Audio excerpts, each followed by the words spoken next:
Why, yes, hello, and welcome to the Over the Balls podcast. Only the finest podcast this side of the English Channel. Today on the Over the Balls podcast, I will be talking with a maestro of motorcycling and podcasting. His name is Tony Wenck. The Iowa man. Yes, Iowa. The Iowa man from Iowa, who's known quite throughout the nether regions for being one of the most noble, finest men of motorcycling. Again, this side of the English Channel. Thank you for listening to the Over the Balls Masterpiece Theater. Join us today on Over the Balls.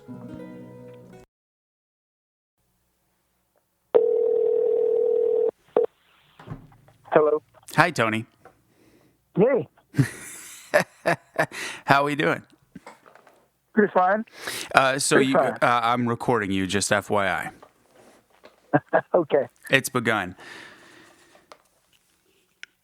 Say it again. I said it has begun, Tony. Here we are. Yeah. How are you? Great. Are you still doing pitpass radio? Yes. Okay. Yeah, it's like 15 years going on doing pitpass radio, and I've been with Wiseo since 2011, I think. So that's what, 7 years? Going on 7 years? Yeah, absolutely. And bought my racetrack back. You know, I started it when I was like 21 or 22 and just bought it back in the spring of 15. And so, I'm knee deep in dirt bike stuff. You've been doing this for longer than a minute. Podcast specifically, I mean, because pitpass radio aired on the internet for whenever it first started, correct? Yeah, we did. We started right after DMXS started, and I hadn't even heard of those guys when I started it. And then somebody brought it to my attention because they were making fun of us, which was awesome because I like to make fun of myself. Yeah, and I do like their show. And so we're actually on terrestrial though too. It's not just internet. We're on the actual radio station with iHeartRadio. So we've got our website, Pitpass Radio or pitpassmoto.com. And then we have individual archives that you can go back and listen to. We cover a lot of stuff besides just motocross. So yeah, flat track, road racing, whatever. If you're not into one of the, you don't want to listen to the whole show, or myself, I don't have time to sit through 3 hours, 4 hours I'm just too busy, Maybe when I'm in my skid loader or my dozer working on a track or something I could, but my phone rings too much, and I like to just listen to short individual interviews and then go about my way. Yeah, OTB, I mean, it changes week in and week out, or episode in, episode out. See, like, sometimes I'll call people. Sometimes Mike and I will join together. That's my co-host in his sticker printing shop.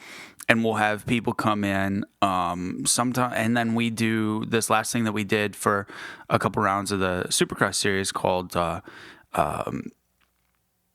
forgot the name of it. I can't believe I just blanked that. Perfect. Yeah, race. I think I saw it on Facebook too, didn't I? Yeah, it's Race Companion. So we. Yeah, and like that's more geared towards Facebook Live, and just was something for us to do whenever there was no races going on that either of us were going to motocross.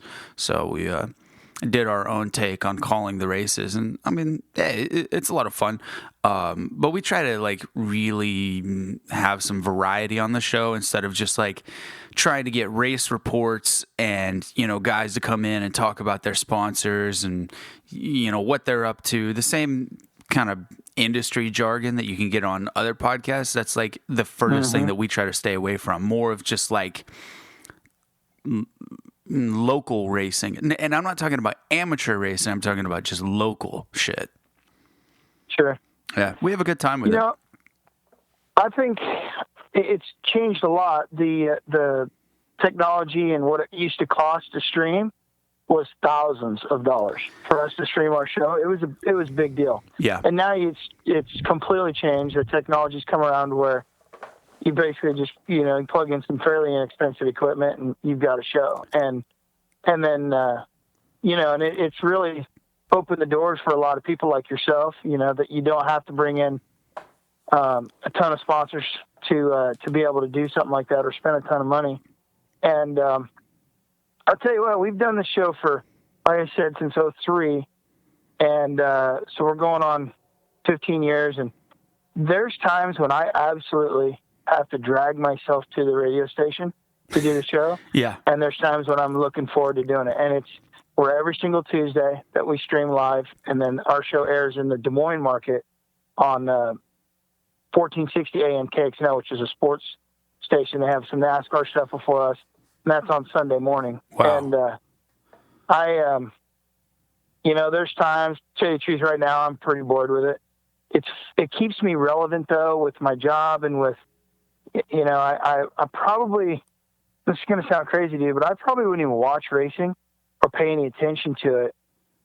And I totally get how racers can be, like a Matt Mladen or somebody that was, or even Kevin Windham. I guess he's still kind of involved, but maybe he's a bad example. But like Josh Summey, remember what a badass he was? I was just thinking about him the other day. He works for the city where he's from, and I think he just got a dirt bike. Like Chad Pedersen, another example. The guy totally isn't, and I was talking to him the other day, and I actually gave him a 250F. I said, "You need to ride dirt bikes, dude.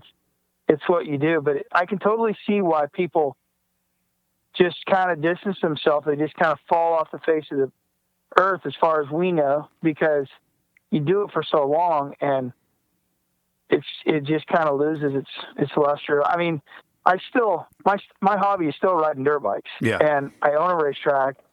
I talk, here we are, it's Sunday, and it's a crappy cold day here where I live, and we're talking about dirt bikes, and I'm still really into it. But like, I think when I managed the race team for 5 years with Tyler, that really kind of took its toll on my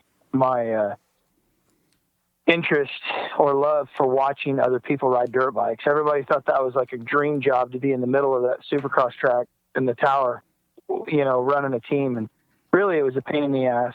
And I'd look at the forecast for being at home, and it'd be like, one of the winter days when it's like 50 degrees, and and my sand track is sitting there, and I'm just like, what am I doing? I'm sitting in an airport.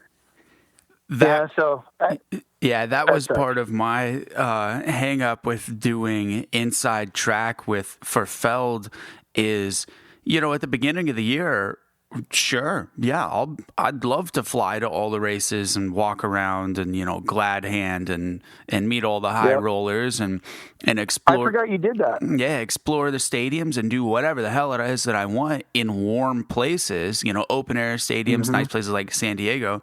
And then, it was just like a rolling party for a while, even though I went into it, Tony, with understanding that it's like, I already tried to be a racer and I never cut it professionally, and it just wasn't my thing. And now I had to take myself out of that mindset.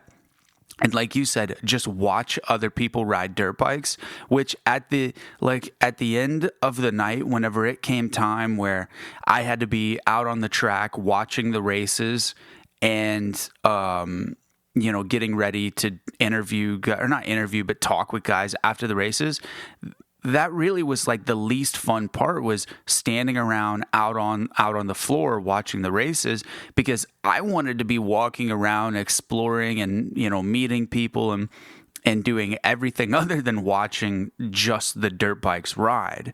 Because just like you know, I didn't want to be out there riding Supercross, but I mean, whenever you watch fast guys and you hear good equipment and you smell that C12 or whatever, U4, then it's like, man, this makes me want to ride my track at home really bad. And yeah, I mean, it's the same thing. And it's all, there's always two sides of the coin, and you know, the grass is always greener on the other side of the fence, where fans, they think this would be the coolest job ever, to be able to, you know, do anything in the industry.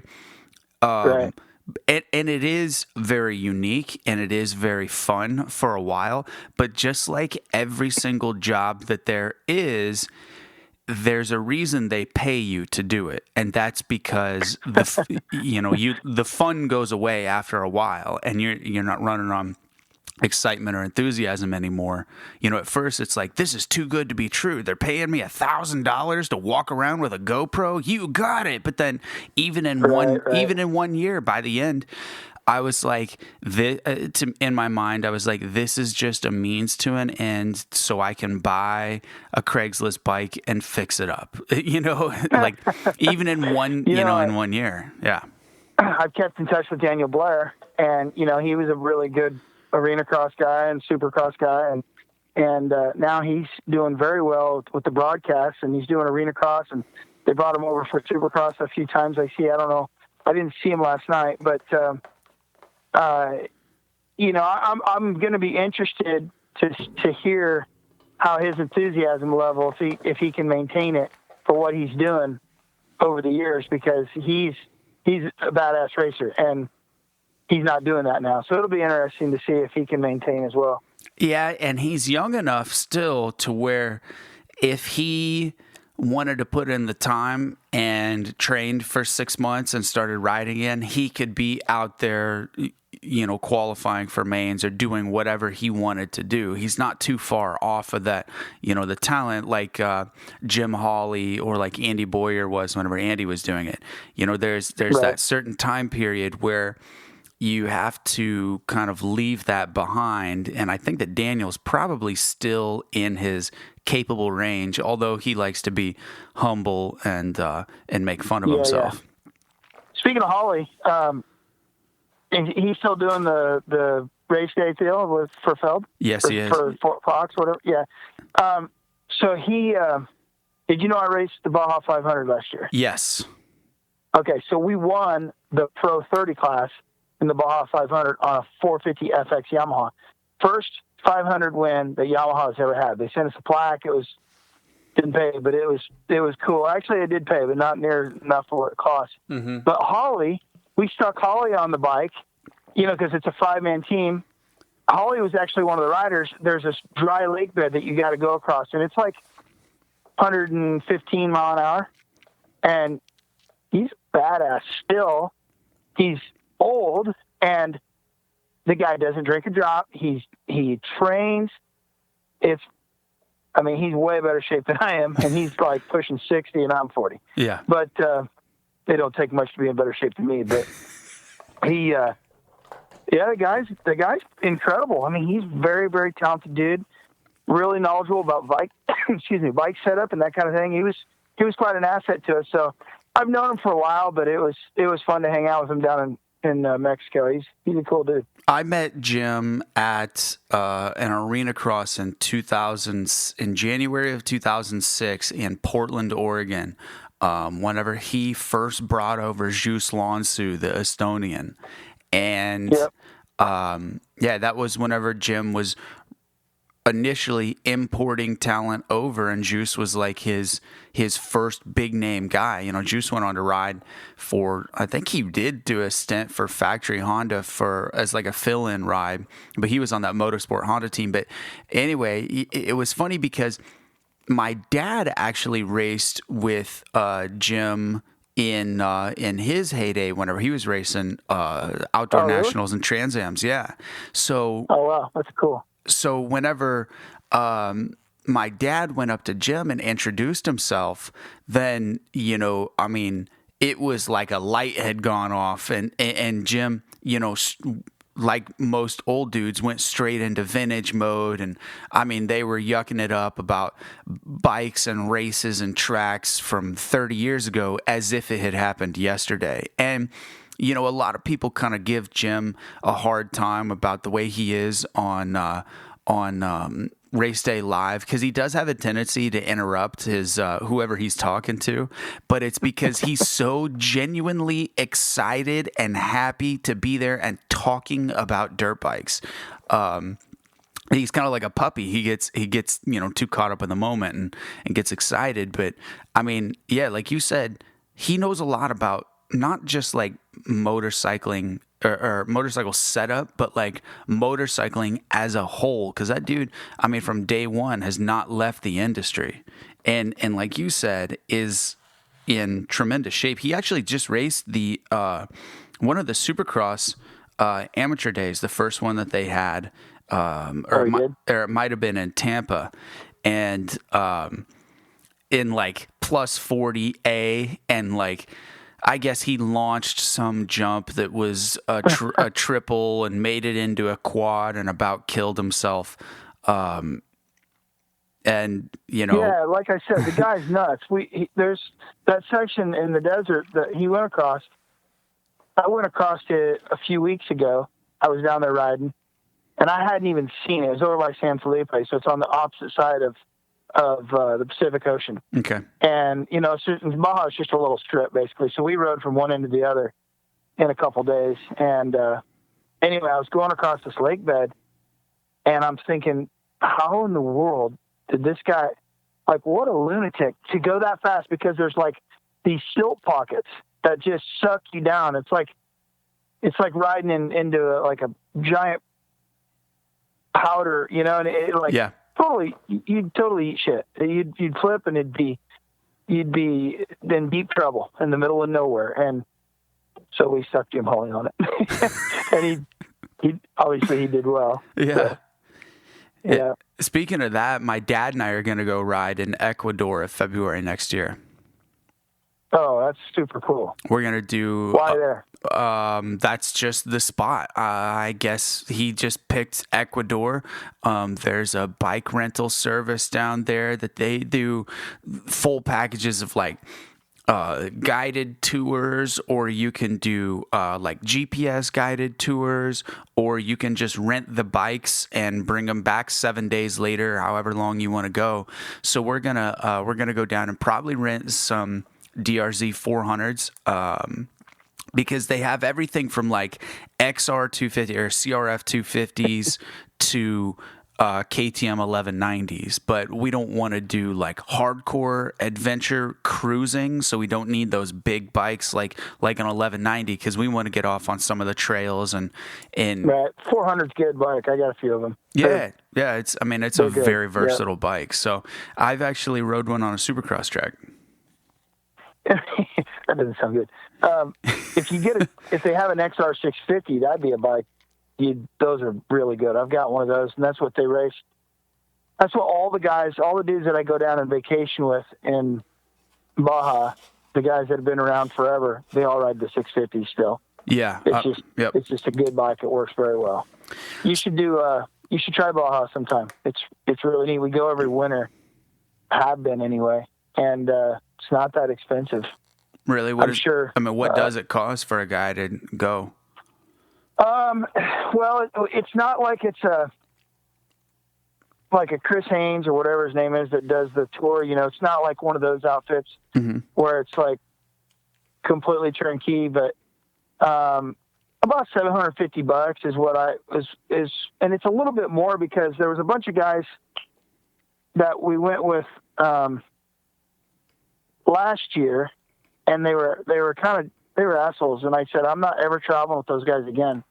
And they just they didn't pay their bar tab one night, stuff like that. And I just said, you know what, I'm not, they have the means to do it, and if they didn't, they shouldn't have been there. But they, just typical crotchety guys that ride the fanciest, stupidest looking KTM you can get. And I know you're a KTM guy, so have you noticed how the adventure riding culture is kind of, they are kind of snooty people?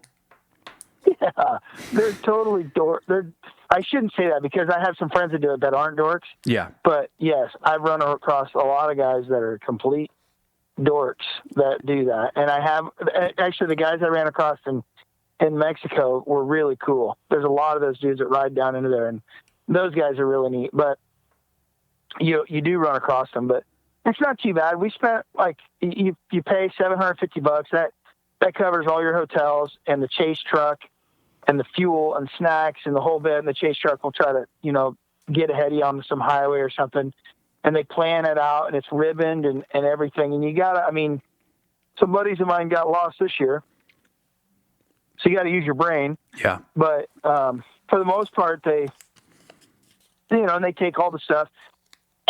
They actually have to drive down into Baja and rent the hotels and pay for them, rather than you can't just call and get it online. That's not.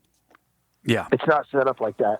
So they do a lot of legwork for the $750. It's well worth it, and it's a smaller group, and that's why I said it went up from last year that's why it's $750. Because I said I don't want to travel with all these ding dongs. So we've got a pretty core group. There's all different levels of rider, I would say, but for the most part, everybody's pretty decent. And you kind of end up riding with your group anyway. You got to get yourself down there. If I was renting bikes off of the guys, and the first year, Jim Hawley's cousin, Robert Hansen, is the guy that puts it together. He and Abe and two others. But I was paying they gave me the bike the first year, so I helped Robert put on that Reno cross that he did in Reno. One time I helped him with the track and stuff. Yeah. But then after that, it was $600 on top of the $750, or you got to get yourself there. And if you're driving, you just take your bike. So I'd say and then I go out a lot, and I really enjoy the culture and the food, and I party, and I have a lot of fun with it. And I'm full tourist, ridiculous mode when I'm down there. I absolutely enjoy myself. I know where to go. I know which bars. There's actually a really good Italian restaurant that's kind of expensive in Mexico, that I go to, but it's the best Italian food I've ever had. It sounds weird, but I spend probably, I don't know, a few $1,000s, and you could do it for way less. Yeah.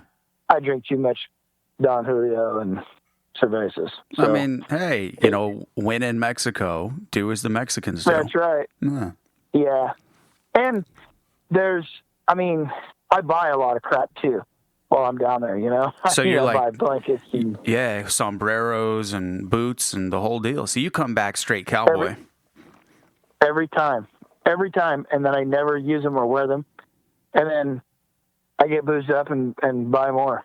I may as well, they said, I bought a cowboy hat. I had literally 10 pairs of sunglasses hanging off my collar because they were $4 a piece or whatever. Mm-hmm. Yeah. And a Mexican blanket that I'm wearing, or whatever they're called. And the one guy said, you may as well just have "I'll buy anything" written on your forehead, because they come out of the woodwork. When they see a gringo with that much crap on, they know that you are a sucker and you will buy anything. So. Have you ever traveled into the Caribbean islands? Yes. I did a cruise. Okay, yeah, it's very similar there, where you, you go on any one of those islands and they see you and you're not speaking the local language, then it's like a target of, hey, let me show you something here. And they pull open their vest, and it's watches and jewelry and, trinkets. Drugs. Yeah, absolutely. Yep. Yeah, you want to buy some Coke? And I'm like, what? No. Why would you think that? I'm just asking. I'm like, that's a weird thing to ask me. I got asked when I was in Mexico last time, too. And I'm like, no, thank you. I don't need a heart attack. I'd be a Chris Farley case, you know? Oh man, yeah. So hey, you've got this. You said you operate Riverside Raceway. You've got this race coming up the 24th and 25th of this month. And naturally, I'm going straight for the Crown Vic. Okay? This is the first motorcycle race that I've seen since the Amateur Open in Arizona, where there's a car that's included in the prizes. But unlike a brand new Toyota truck, we're working with like a 1989 Ford Crown Victoria. 85. Okay. 86, I think. I don't know. So I and I've sworn it off, just so you know. But winter time, I went through a hard time, man. I lost my aunt, my dad's sister. Then my dad passes away, and then the cat gets hit by a car that never leaves the house. She wants to go outside, so our cat gets hit. My dog of 18 years dies. 18. I've had this little doggie, and I love her so much. She dies. Same weekend, my grandma dies, my dad's mom. And I got to tell you, and the weather has sucked here, so I've been kind of boozing a little. Okay. And I've sworn it off now. I don't have a problem with it, but it ain't healthy. And so I got a problem with getting on Craigslist and buying stuff, right? Okay. So I bought this Crown Vic one night and got it home, and I've been jumping it and like sliding it around we have a flat track at my racetrack, which is going to be turned into a motocross track this year. But like I've hit that thing completely wide open around the track and just fully expecting to roll the car at some point. And I did jump a terrace, didn't hurt it. The thing's pretty solid, obviously. Yeah. So I'm like trying to juice up these prizes, and I got like $5, and I'm gonna give away money and trophy and like power tools, and then I'm like, man, that just isn't enough. I need to give away like something big. And I was looking out in my machine shed, and I had that piece of crap Crown Vic. I started laughing. I'm like, there it is. That's the grand prize for March 25th. So I got 3 classes that I'm featuring. And I made a Facebook post about this over the wintertime when I had the idea, and it's gotten a huge response. So I'm hoping that people are into it. But the price of dirt bikes is out of control, and the manufacturers are running. You know, this is a middle class at best sport, and middle class people can't afford to buy these bikes. It's just they're $10,000. It's stupid. So I said, man, we're getting away from what it's supposed to be. So what we're going to do is we have 3 classes, a 125 2-stroke only. Mm-hmm. You can come with a new dirt bike. You can bring a new 2-stroke. I got no problem with it. Yeah. But my idea is to people to start racing. You know, I got a really nice YZ 125 I paid $1,000 for. It's sweet. Another Craigslist night looking at Craigslist, and you know, and I've got a CR 250 that I paid $1,500 for. It's sweet. I got an RM 250 that I don't even have any idea what I paid for. It's brand new. I've got a CR 500 I just recently bought off Craigslist, and I don't remember what I paid for that. A little bit more because it's a perfect 97 CR 500. And they're bringing stupid money now, but it was like 24, 28. So I don't know. But add them all together, that's still less than what my new 18 450 costs. Right. My Honda. Yeah. So, I think people are like genuinely excited to come race these old hoopties. And so we've got a 125 2-stroke. We've got a 250 to 500 cc 2-stroke. And I would love to have a 500 cc class, but we're going to have to see where but we're going to see where it goes. Mm-hmm. And then I've got a Craigslist class, which is 2009 and older. My 2009 450 Honda was good. Yeah. We did a lot of work to it to make it good, but that's a good bike. And so you can pick those things up fairly cheap. And so, and anything in the Craigslist class. So I've got these 3 classes, and I'm going to we pay 200% in the A classes, mm-hmm. but I'm going to really juice these things up. And the way I'm going to do it, for example, in the 125 class, I'm going to you declare what class you're in, what level of rider you're in. So if you're at A, B, or C, you're riding the 125, and then what level are you? Let's say I'm a C rider. Okay. You determine that you're a C rider. So I give out prizes. I give out trophies first through fifth or whatever it is based on how you finish. But let's say you're a C rider. So if you get smoked and you get fifth place or whatever, you get a fifth place trophy. But if you're the first C rider, you get first place contingency. Okay. So, and I'm going to do that for each class. And for the A classes, I think I'm just going to pay money because I'm going to still give you the trophy, but I think I'm just going to give out money because that's what A riders want. And you can't pay a B rider or a C rider. So I'm going to determine ahead of time what each one gets. And then they might be a Crown Vic, or it might be a DeWalt drill, or it might be fly bucks, and I haven't decided, and I need a suggestion here. I have not decided how I'm going to give out the Crown Vic because I want it to be open to all level of riders to win. Yeah. So do I take all the first places and put your name in the hat and draw, or I don't know. What do you think? I don't think it's fair to give it to just A riders. No, for sure not.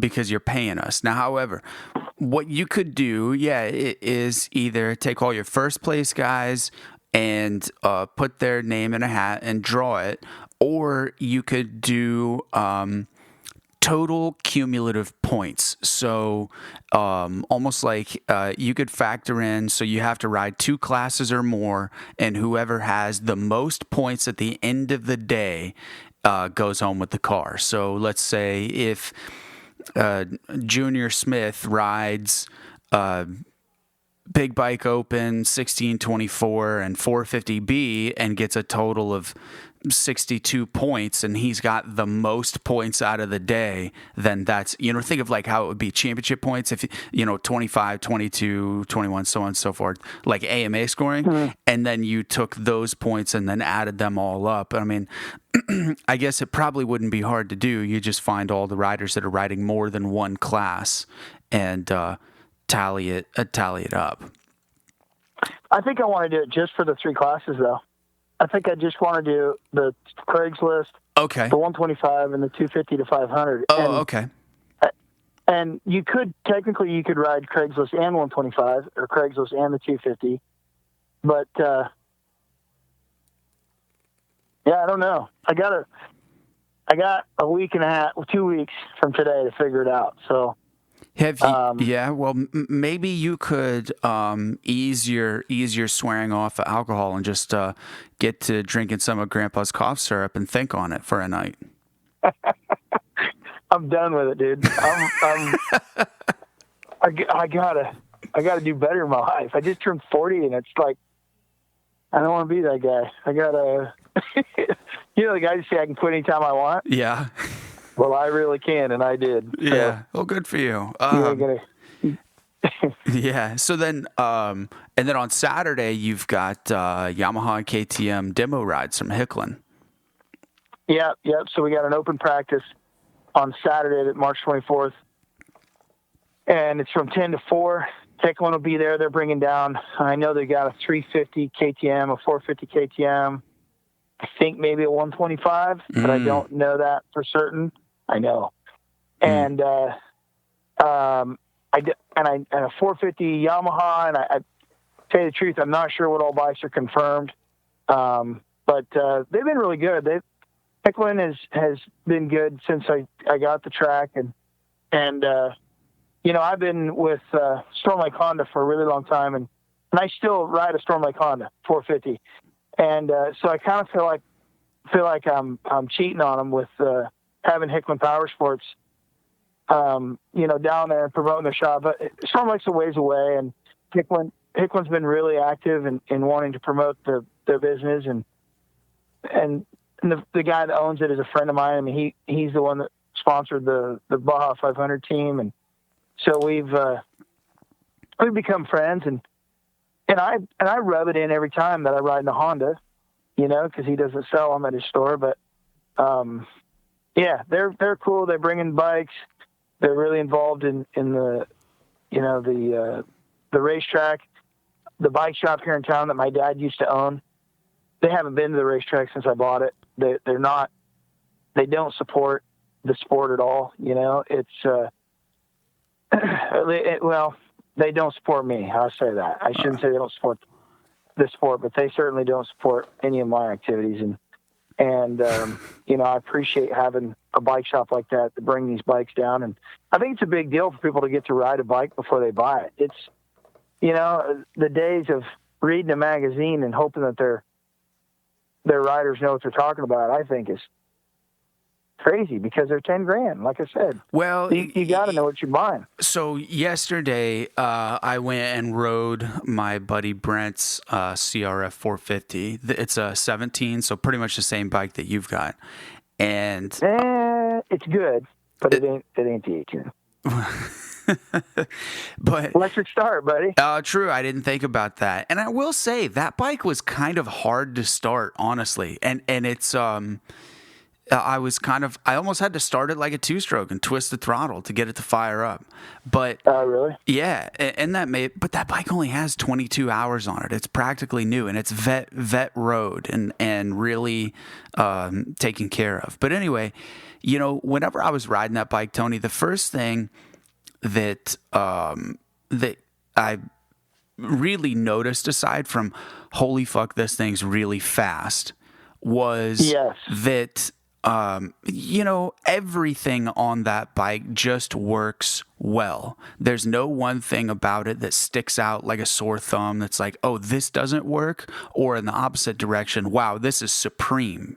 And I've rode the 17 Yamaha, I've rode the 18 Suzuki, I think that I've rode an 8 or 17 KTM 450. So I guess Kawasaki's the only one that I haven't rode.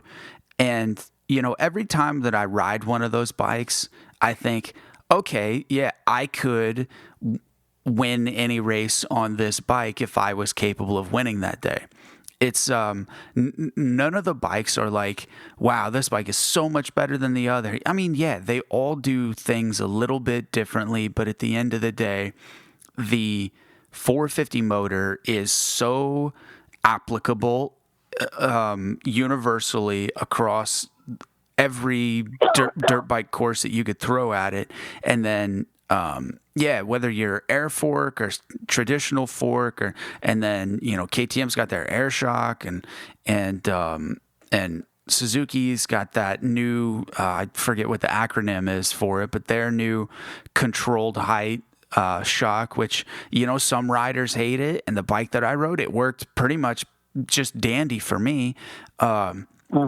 Every one of those bikes, I'm like, how do you pick one or the other? I mean, I guess you just have to take your favorite color, or decide I want a hydraulic clutch, or, I like this reason or that reason, or maybe you just have a better relationship with your dealer.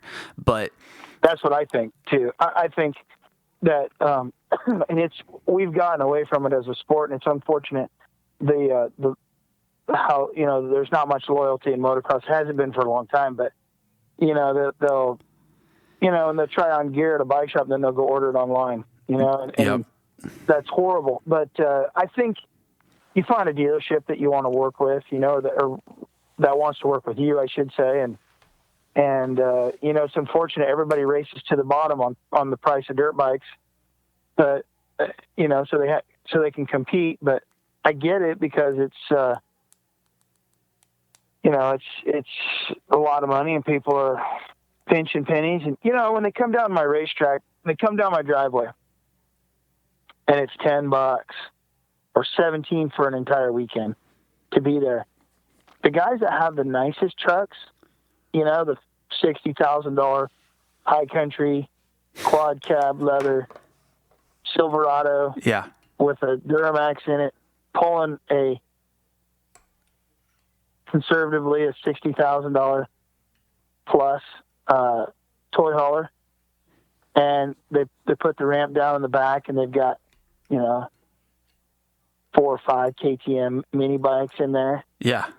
those are the guys that squeak when I tell them it's $17 to get in for the whole weekend.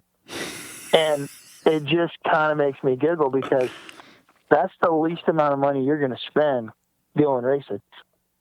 It's more money to stop and get road snacks than it is for a person to get into the races. So, yeah, it's a funny situation for me. I try to not even work. I don't want to be around the front gate because it has a psychological. It's pretty hard on me when people complain about prices of go racing. Yeah. Jesus Christ, they don't know that I haven't left since they were there the last time. Yeah. I haven't left. Yeah. It ain't like I just showed up and the shit just, came together on its own. I sit there and then, riders say, that jump sucks. And it's like, I know it sucks. You don't have to tell me. It's not going to be there next time. I have a dirt bike. I can see that it sucks. I tried something and it didn't work. You know what I mean? Yeah. And so the bikes are expensive and it's really changed. I think it has changed people's attitude about racing. And, and that's why getting back to these three classes that I'm doing, that are cheap dirt bikes. That's the goal, man. I want to make dirt biking cheap. Have you ever gone to a vintage race, Tony? I raced in Farley Castle, England in 2014 at the Vets Motocross Nations. Okay. That is the vet race of vet races. But vet and vintage are different. No, it's all old junk that we rode over there. Oh, okay. I didn't know that. Yeah, it's all old. It's like the newest bike is like a CR500. Yeah. I mean, it's like a lot of twin shock crap, and that's big bucks though, dude. Those bikes are not cheap. No, the bikes that we raced were big money. So I went and did a vintage race a couple years ago and was riding a 1991, either 89 or 91, one of the two, WR Yamaha 250 with, and it had all the motocross equipment put on it. The only difference was the flywheel weight. Between the YZ, from the bike that I was riding to the YZ, the flywheel was the only difference. And the tranny ratio, correct? I don't know that it was. If it was, I wasn't told that, but it was still a 5-speed. I know that much. Okay, yep. And then Chris Thies was on the same year RM 250, and we rode on what your average rider would think was a pit bike track. And minute 15 long lap times, but Chris and I mean, we were hauling the goddamn mail on these old bikes with shitty brakes. They did have a disc in the front, but they were still shitty. The suspension was next to nil compared to what we ride now, and just as much horsepower as a 2007 CR250 or whatever. A lot of horsepower for very little amount of motorcycle. And yet it was it was probably one of the funnest times I've ever had racing dirt bikes, just because I could actually override the motorcycle. And I was on a track. I totally hear you. Where I could override the track. And so it made for really good racing because we were fully capable of riding the bike and riding the track. And it just showed who truly was the better dirt bike rider that day. Yep. And but the attitude in the pits, dude, was gone. There was no attitude. Everyone there was there just for fun. The pro class didn't pay any money. It was simply for trophies and just a good old time. It was almost like somebody had a backyard barbecue and a motocross race broke out. And yeah, dude, I know what you mean. It's when I first started my racetrack, I was real young. I was in my early 20s, and that's how it was. I mean, there was, holy shit, you got a box, man? That's like, what are you, a pro? Yeah. But, and now there ain't no box vans. They're all toy haulers, and they're all 60 foot. Yeah. Like, people like the neighbors, that remember when it first started, they go, "God dang, you had a big turnout." I said, "I had 200 riders. But your parking lot was full." I said, "I know. It's because every rig isn't a truck or a van anymore. It's a 60-foot rig, It's like, my Loretta Lynn's qualifier last year was packed. And it's because nobody comes in a van anymore, I remember, Tony, whenever the first time that I came up to Riverside in 2000 with my mom, her and I came up in our motorhome, and I think that we had a dual axle trailer, and it was like a 14-foot trailer, and it was like we were big timing, even in 2000, in the four winds, and it was definitely it was almost like not to say that Iowa was behind by any measures in riding speed. No, because I got my ass handed to me by Colin and Ben that day. But I had like a full-fledged factory setup that day, but was like a standard issue rig at a Missouri State race. And I specifically remember that. God, I sucked so bad at your track that first time that I came up there on my 85. Ruts? Yes, so ruddy. Just and your tacky, that like really tacky river dirt that you have. It was like moon dirt at first. It was the weirdest shit. You can walk on it, and it would like it was a waterbed almost. Mm-hmm. It was just so soft and cush. It was crazy. And so I tell you, the previous owners, and I would say the ones before this one that I bought it off of, it's changed hands twice. So I sold it to a couple guys.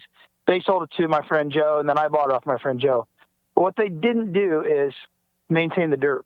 Yeah. And so I've been buying sand and mulch and all kinds of crap and working it into it. It's not as good as the river dirt, and it does get dusty at the end of the day if I don't stay on top of it, and it's a lot of work.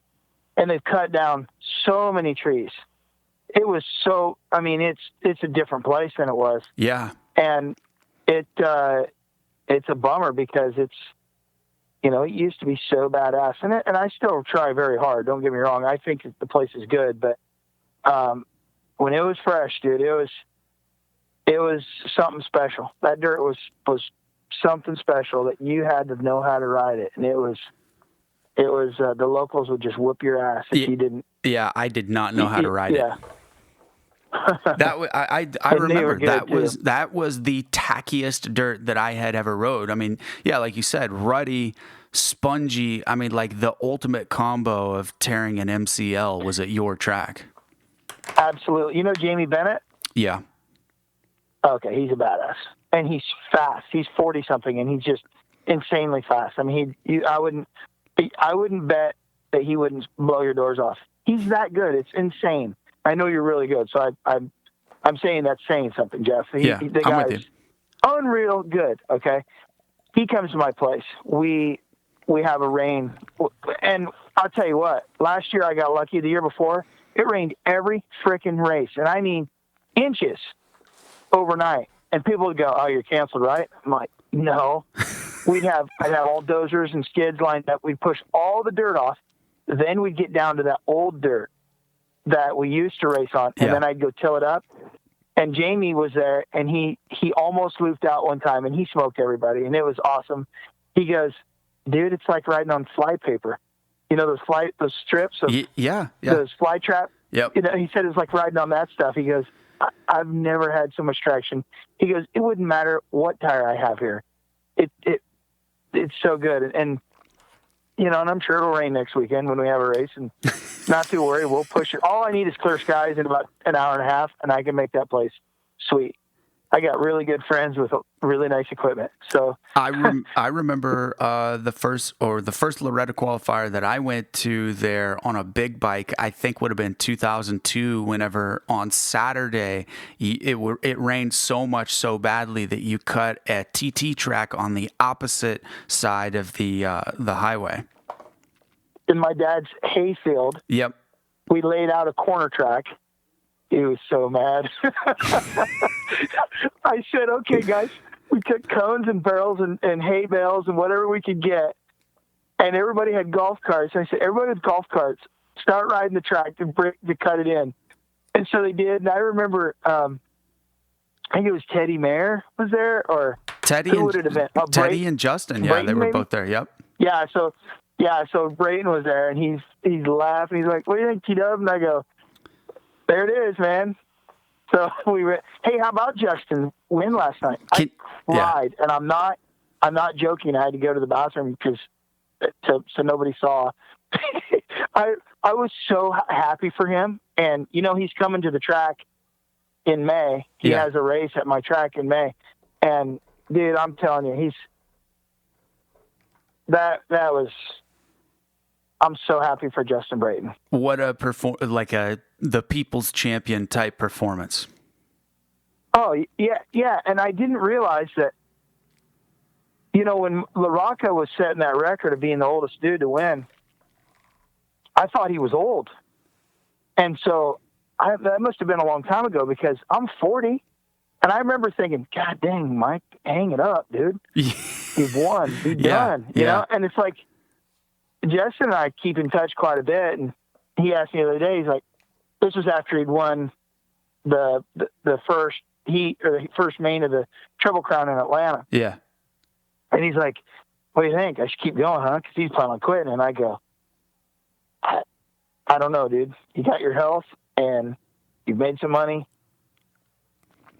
But if you ain't done, you ain't done, And then the very next, 2-3 days later, he wins Daytona. Holy crap. And like he said himself, he's not an outdoor guy. Yeah, right. You know how he turned pro? You know that? Do you know that? You ever hear that story? No. I'd love to hear it, though. Okay. I have a skid loader payment due. I just start my racetrack, and I'm kind of fast and starting to get fat, but I still was like, I could still go pretty good for about 6 laps. Okay. And there's this money race in Fort Dodge. So I pin it up there. I'm going to go win me the $1,500 to win, right? And I get up there, and there's this little punk, Justin Brayton, on Suzuki's, and he's a B rider, and he's qualified for Loretta's in the B class. He's going to go to Loretta's, and he needs some money. But they say, do you mind if this B rider rides with you guys? I'm like, I had heard of him. I didn't care. I go, I don't care as long as you don't take my money. Yeah. Yeah, he's not going to take your money. He just wants track time. I said, sure. There's a kid named Corey Semprini. I know Corey. I don't know if you know him. Or, yeah, absolutely. Okay, so Corey's really fast too. And I knew if he scored away, I probably wouldn't catch him, because I'm breathing hard getting to the line, right? Mm-hmm. But I knew I could run with him if I got up. So he gets the whole shot, and I'm panicking. And it's like a sharp 180, and I straight cut over, almost cut the track, but I didn't. And I'm going to hit him like square on. I'm going to take him completely out, and which is dirty, I know, but that's my plan. I'm just going to T-bone him out of the way, and then I can just ride onto the win. I miss, and I hit Justin. And I mean, it was a head-on collision practically. And I hit him so hard, I went, oh no. I pick him up. He's laying there, and I pick him up, and I'm like, are you okay? And he goes, I'm good, dude. And I'm like, oh man. And I'm not kidding you. I helped him pick his bike up. I put him on his bike. I go, all right, man. He goes, and it was just like the first motor or whatever. And he's like, come on, let's go get these guys. And then it like shook me up, because I thought I killed this kid, Right. And so we get on the bike, and he's so fast. He cuts through everybody. I get like third. He wins.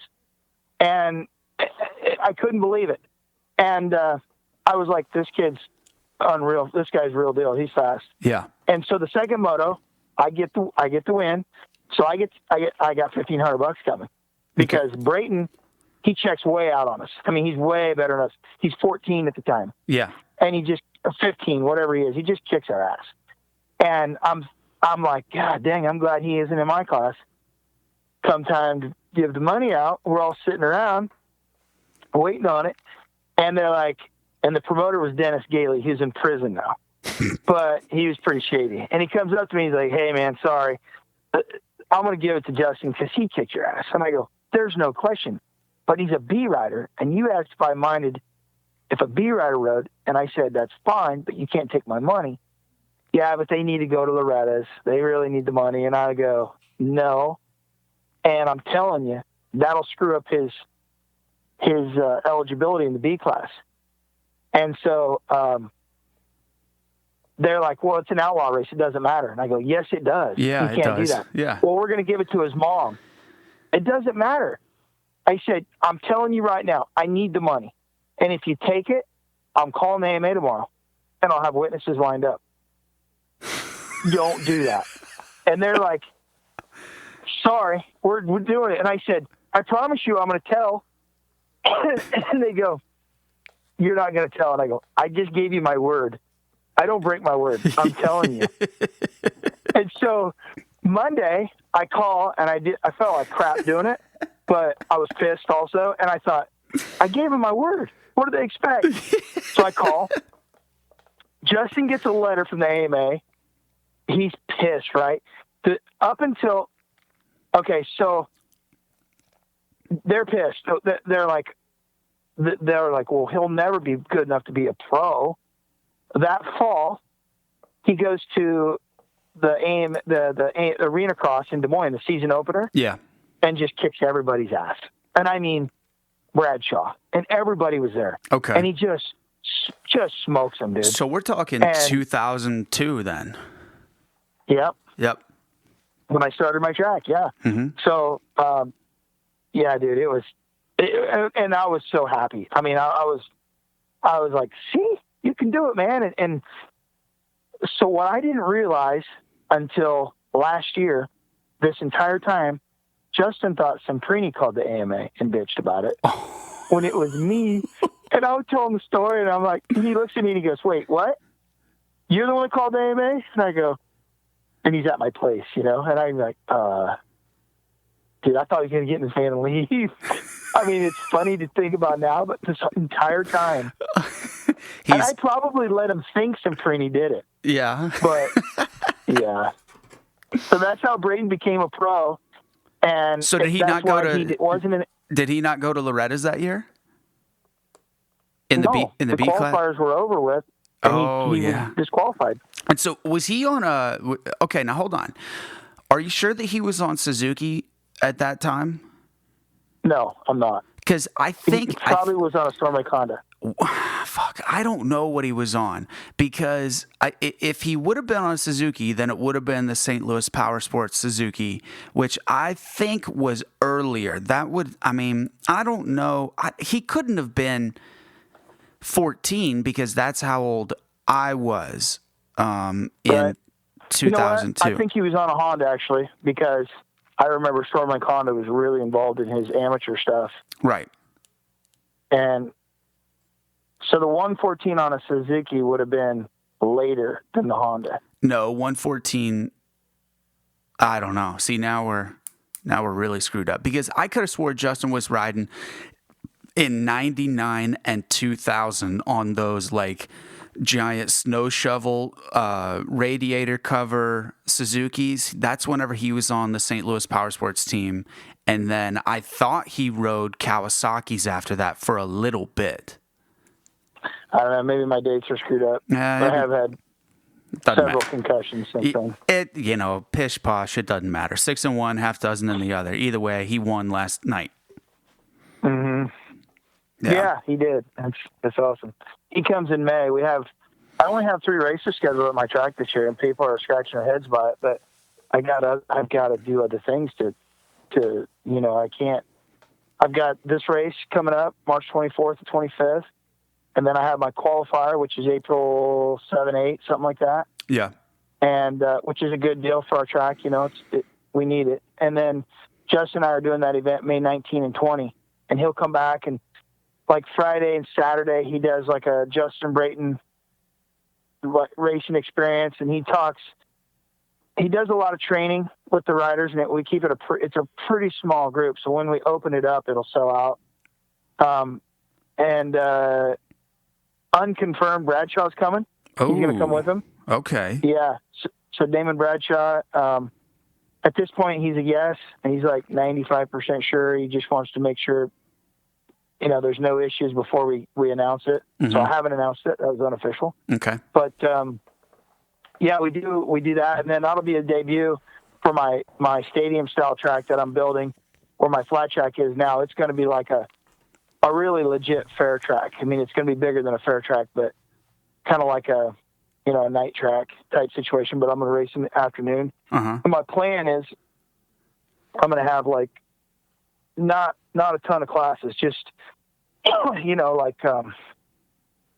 maybe, like 10 classes, and have a pro class and pay pretty decent money for the pro class.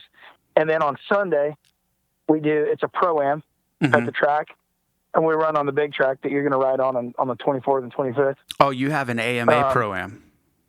Yeah. Yeah. So it's going to be an AMA pro-am. It's going to be the Justin Brayton shootout, which is a buddy race that we do at halftime, and it gets pretty serious, actually. It was super cool this year. And Brayton got beat. It was so awesome. By who? Wade Rommel and another kid from Fort Dodge. Just a couple of fast kids, but it was a buddy race. So a lot of weird stuff happens, like shenanigans where they pit, mm-hmm. Parking in front of the other guy, and just it's fun. It's a lot of fun, and you draw for your partner. You can't. So you can totally get stuck with a dud, or you can be with a fast guy. And I fed everybody that night. We had just kind of that was on a Saturday last year, and Brayton sat down and talked, and Gavin Faith came, and Chad Pedersen, and I think they asked Danny Stevenson to come this year, and if Bradshaw's there, that'll be super cool. It's a pretty intimate time. That sounds weird to say, but it's pretty. You get to really hang out and bro down with those guys. And Cody Gilmore's going to be there. It's part of his Best of the Midwest series on Sunday. So hell yeah! There's a lot. Yeah, it's going to be.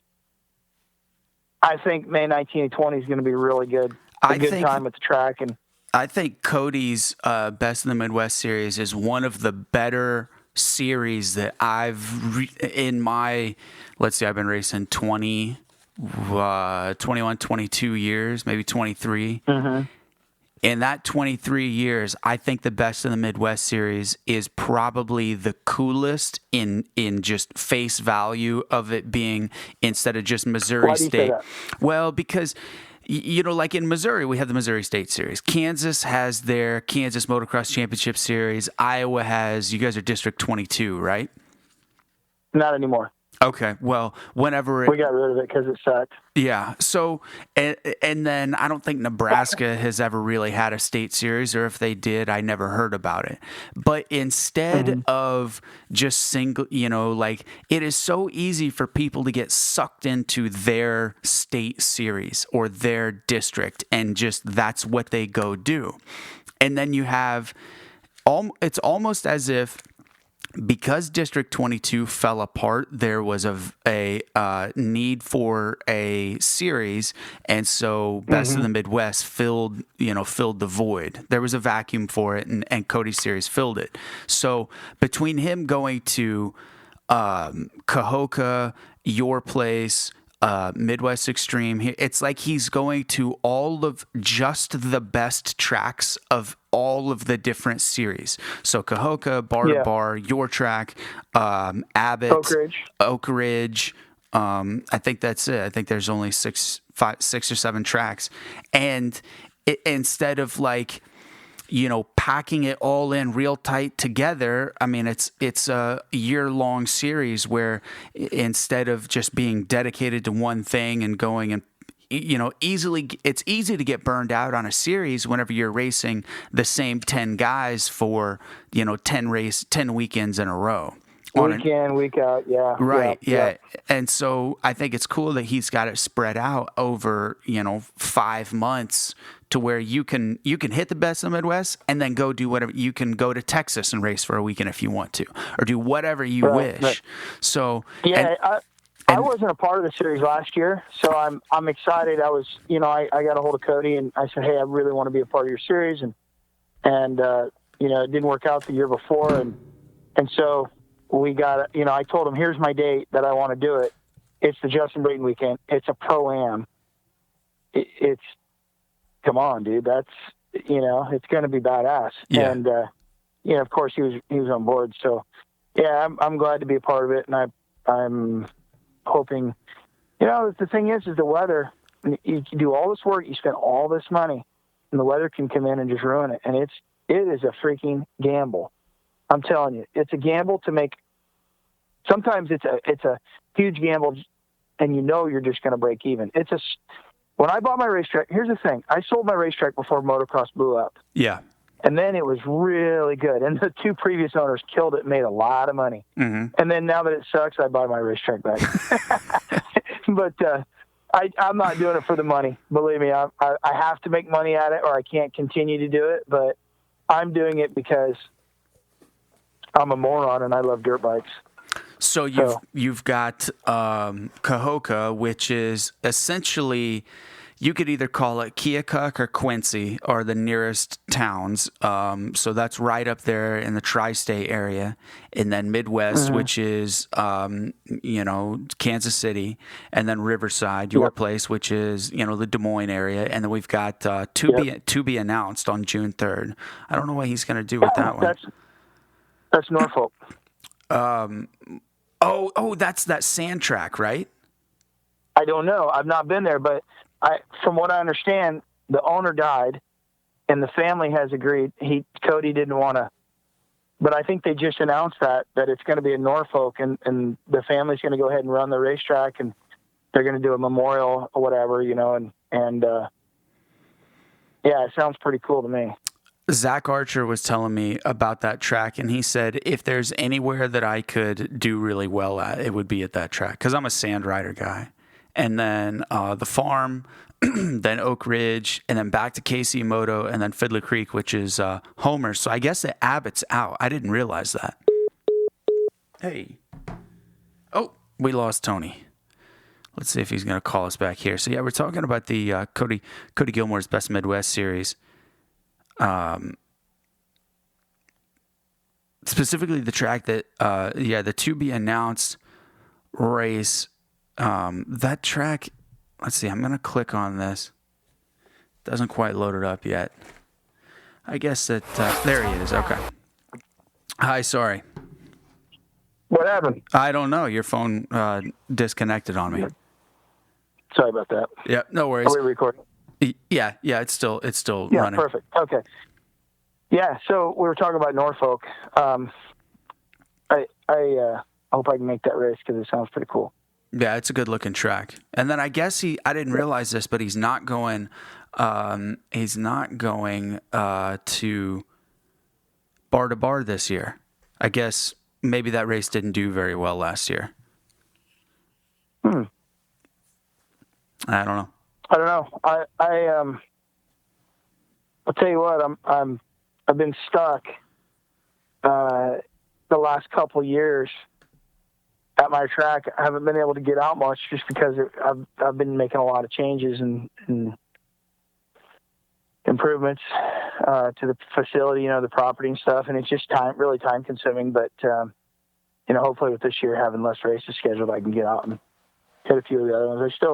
It's funny. I raced a couple years back, and I did really well at some race, and this guy comes up to me and said, "When did you start racing?" "Didn't know you raced." And I just started laughing. I'm like, "Really?" I'm obviously not very relevant to the locals. if they didn't even know that I raced, so. Well, hey, that's then you're a sleeper. Then nobody knows. Yeah. Yeah. I am a sleeper because if I do well, they're always surprised because I'm so fat. So. Yeah, whatever, dude. That day that Mitch and I came up and rode at your sand track, my ego was pretty hurt over not being able to get around you. I never claimed you were fast. Okay. I said I'm fat. I never said you're fast. Yeah, you know what? Valid point, Tony. Cheers to that. Hey, I'm kidding. That sand track deal, that's always been so much fun for me because, it's so rough. Mm-hmm. And there's a knack to riding a track that rough, in the sand. Yeah. And I have literally spun, 4,000 laps around that thing. I mean, I can't tell you how many times I've been around that thing.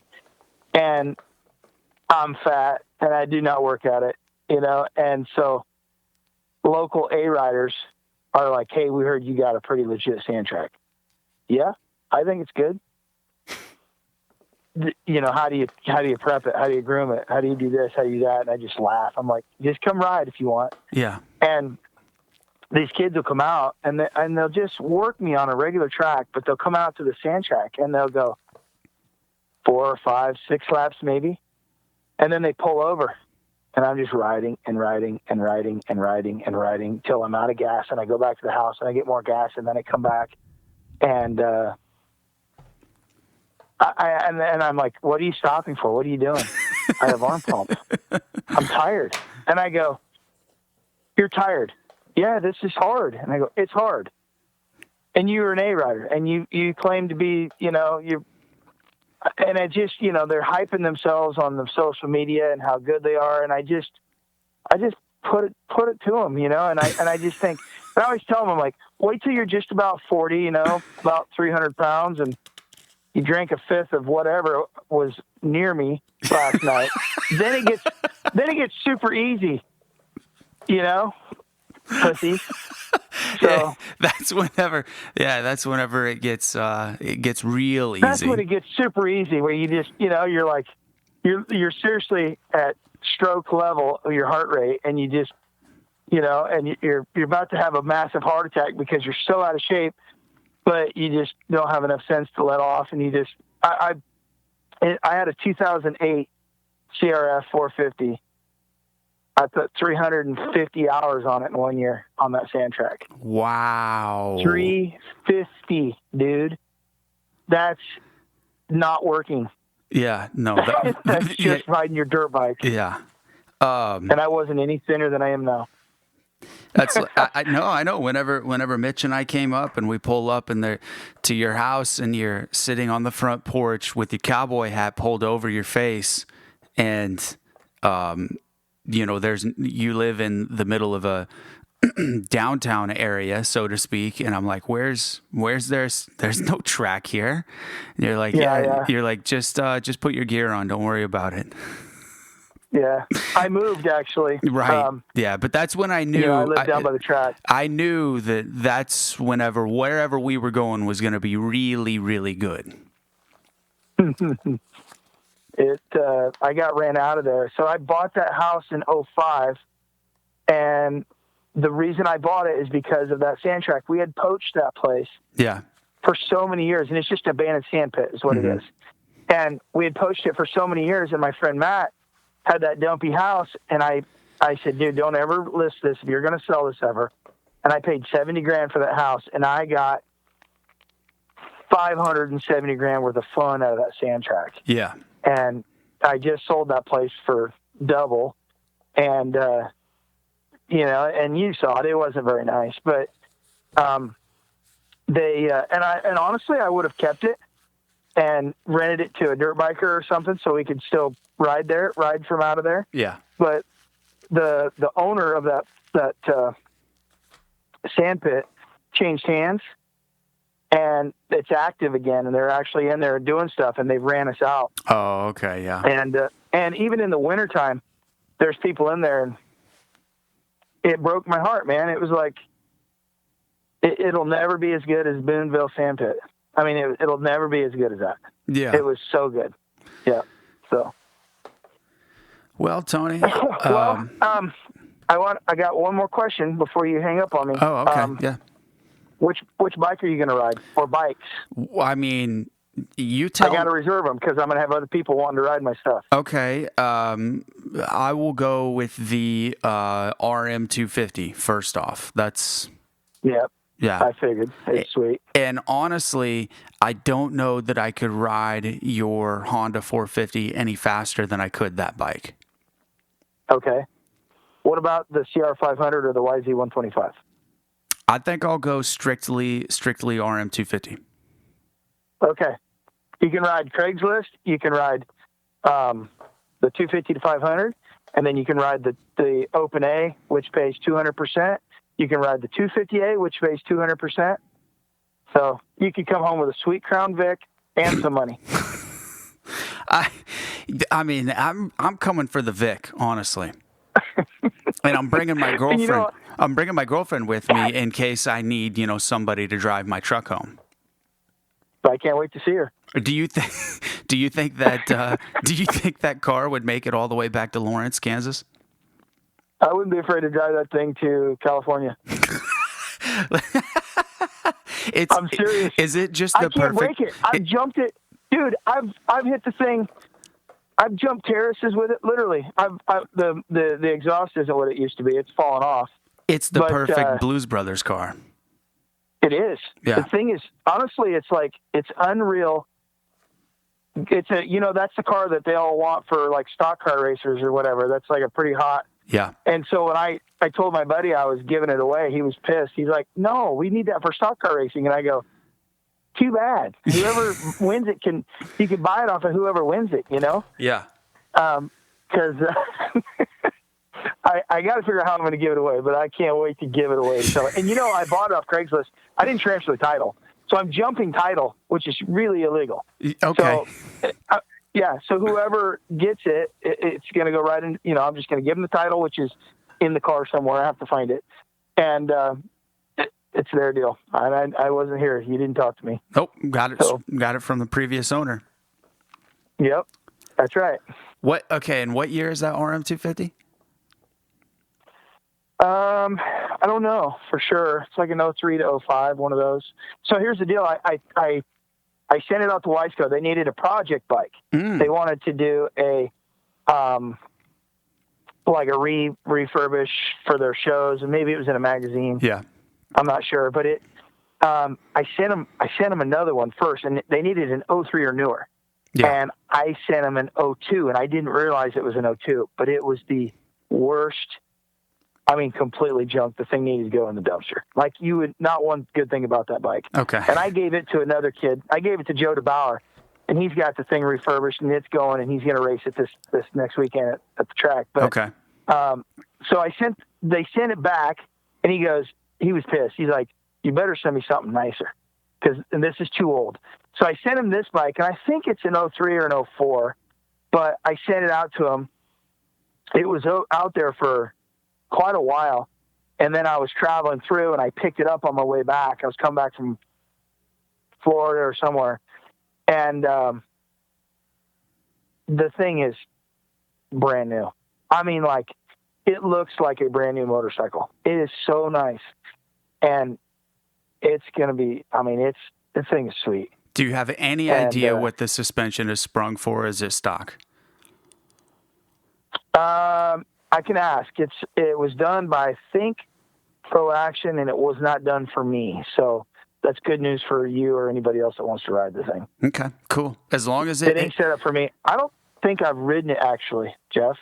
I don't know if I've ever ridden that bike since I got it back. Tony, how many bikes? How many bikes do you have? I don't know. Are we talking north of 20? Yeah. Oh, yeah, with street bikes and everything. I mean, I got I used to do a lot of sport biking, like track days and stuff. Yeah. Because they were on Mondays, Moto Mondays, so I didn't have to burn up a weekend to do it. Okay. So I would go on Mondays, and so I got like R6, ZX7, and then I've got Harleys, like what's the bagger, the big full dress Harley I got with the fixed fairing, Electra Glide, the Royal Glide, or Electra I don't Glide. know what it is. Yeah, that's it. Yeah, got one of those in the garage. I got some Fat Boys, which I actually like riding the Fat Boy. It's kind of underpowered, and you can kind of like override it, like you say, which most people don't ride Harleys like that. But and then I got like we did a flat track thing. We had flat track at the track, and I had the hooligan class, you know, and so I didn't want it to be like one or two guys show up, and it actually did get a good turnout. It was cool until guys started breaking their legs, and then everybody kind of got scared. But so I bought up a whole bunch of like KZ 650s, 650 Seika, Yamaha. Like I got a bunch of those bikes. Yeah. And then I got, some dual sports, and I just brought home an XR 650 from California that I'd had out there for like just going down to Baja. I'd had it there for a long time, and I brought it home because it's got a license plate. So I'm going to street like that thing. And I don't know, pit bikes and, the DRZs. I got a DR350. I've got, and you know what? And I got a bunch of dirt bikes. The thing is you have all that crap, and it's so much work to keep it up. It ends up just being a pain in the ass. Yeah, so it's almost you like can't keep them all running and nice. It's a full-time gig to keep your shit maintained. Yeah, if you're riding it. Well, what you could do is you could set it up on a cycle to where you have like one dirt bike or one moto bike, one woods bike, one pit bike, one street bike, and one Harley, and then one other bike. And so you've got like 6 bikes, and then you just set them on a cycle, and then you only ride them once every 6 years. Seems like a good plan. I have too many friends though that like to come over and ride. So It's like I gave Pedersen that. I told you I gave him a CRF 250 last year. I'm like, I have never ridden the bike. I've never ridden it. He told me he hasn't owned a bike since like 2005 or 7 or something. And I go, what? Get down here. And I just bought that bike. And I just had it all gone through. I bought it off of a local kid it was junk. Had a guy go through it, make it nice. And I was going to keep that bike in my garage I was going to call it my company bike for when I have company come over. Everybody likes riding the 250F, right? Yep. Not everybody wants to ride my 2-strokes, and not everybody wants to ride my 450s, and I don't really want everybody to ride my 450s. Yeah. So I thought a 250F would be perfect, but then Swap needed a bike, so I'm hoping he will race in a couple weeks. But it's I have too many motorcycles. I got to stay off Craigslist, dude. I'm telling you, I see a YZ125 and I'm like, why is that so cheap? Yeah. And 40 minutes later, it's in my truck and I'm headed home with it. You know, we sold the bike shop sold the Baja 500 bike that we won on, and it was sweet. I mean, it was still good. Guy came from Texas.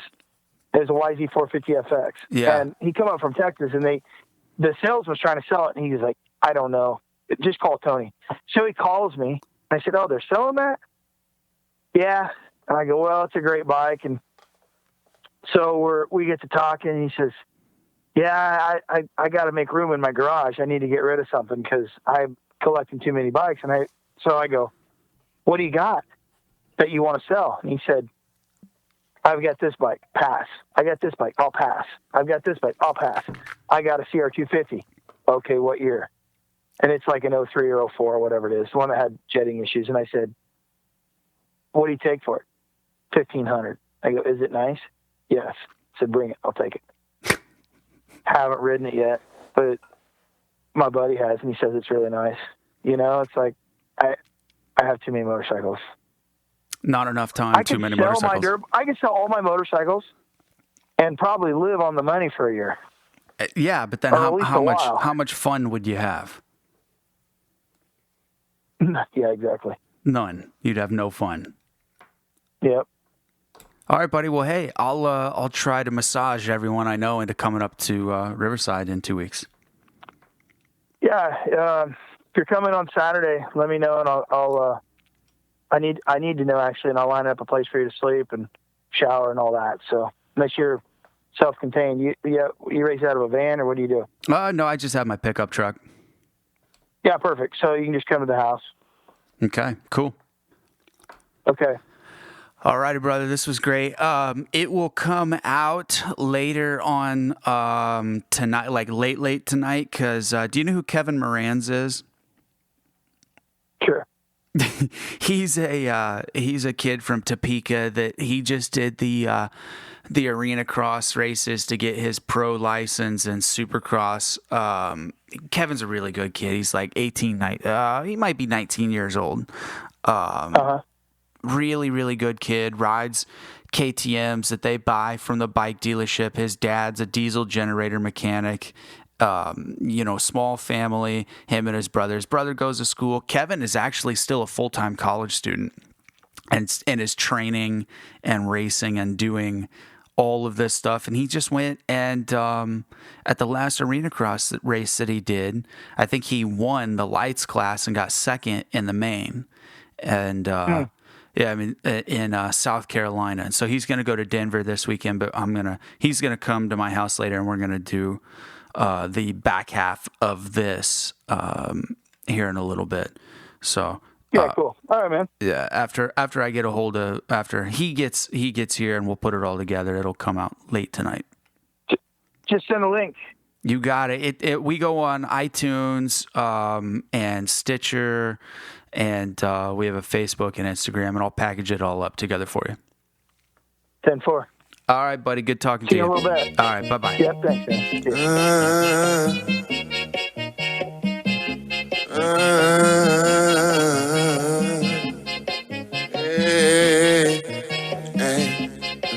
I like to cha-cha,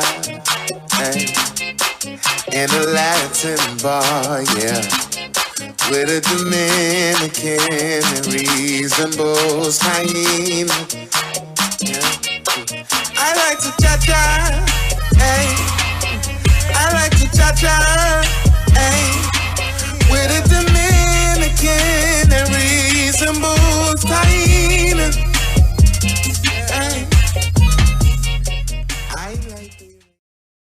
Recording. You're here. Absolutely. Yeah. So how are we going to start this off? Yeah. Oh, and he's drinking LaCroix, and I'm drinking coffee. What's in your coffee? Just coffee.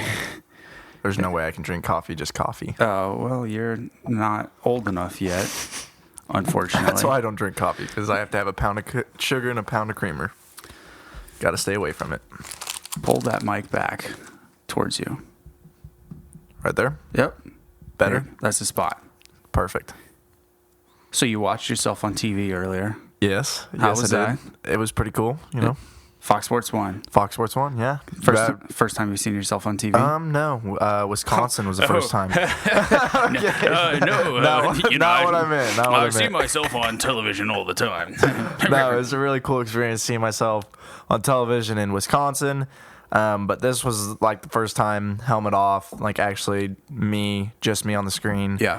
But no, it was pretty cool. So I saw that you did like some type of backstage, or the thing with the green screen. Yeah. So what was that all about? That did not play yet, so that's gonna happen for another episode. That was kind of like the excuse me. Yeah, the stuff will bite you. I know, it'll get you, man. I don't drink carbonated stuff very often, so. But anyway, back to the story. They did like a feature on me, which they asked me like personality questions, like favorite dessert, favorite food, stuff like that. They don't ask you like typical motocross questions. Yeah. So it's more of like a personality feature that they do on a certain rider every race. Oh, and okay.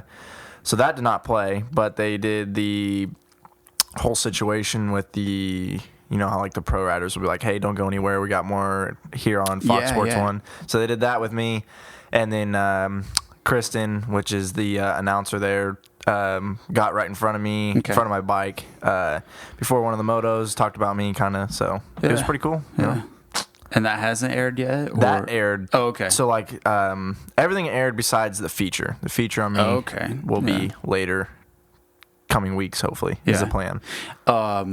And so far, what arena cross rounds have you done? So I did Wisconsin, and I did South Carolina, and South Carolina is what played tonight.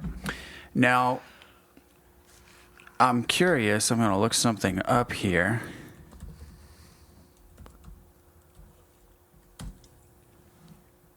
I'm looking at the. All right. God damn it. Just show me the schedule.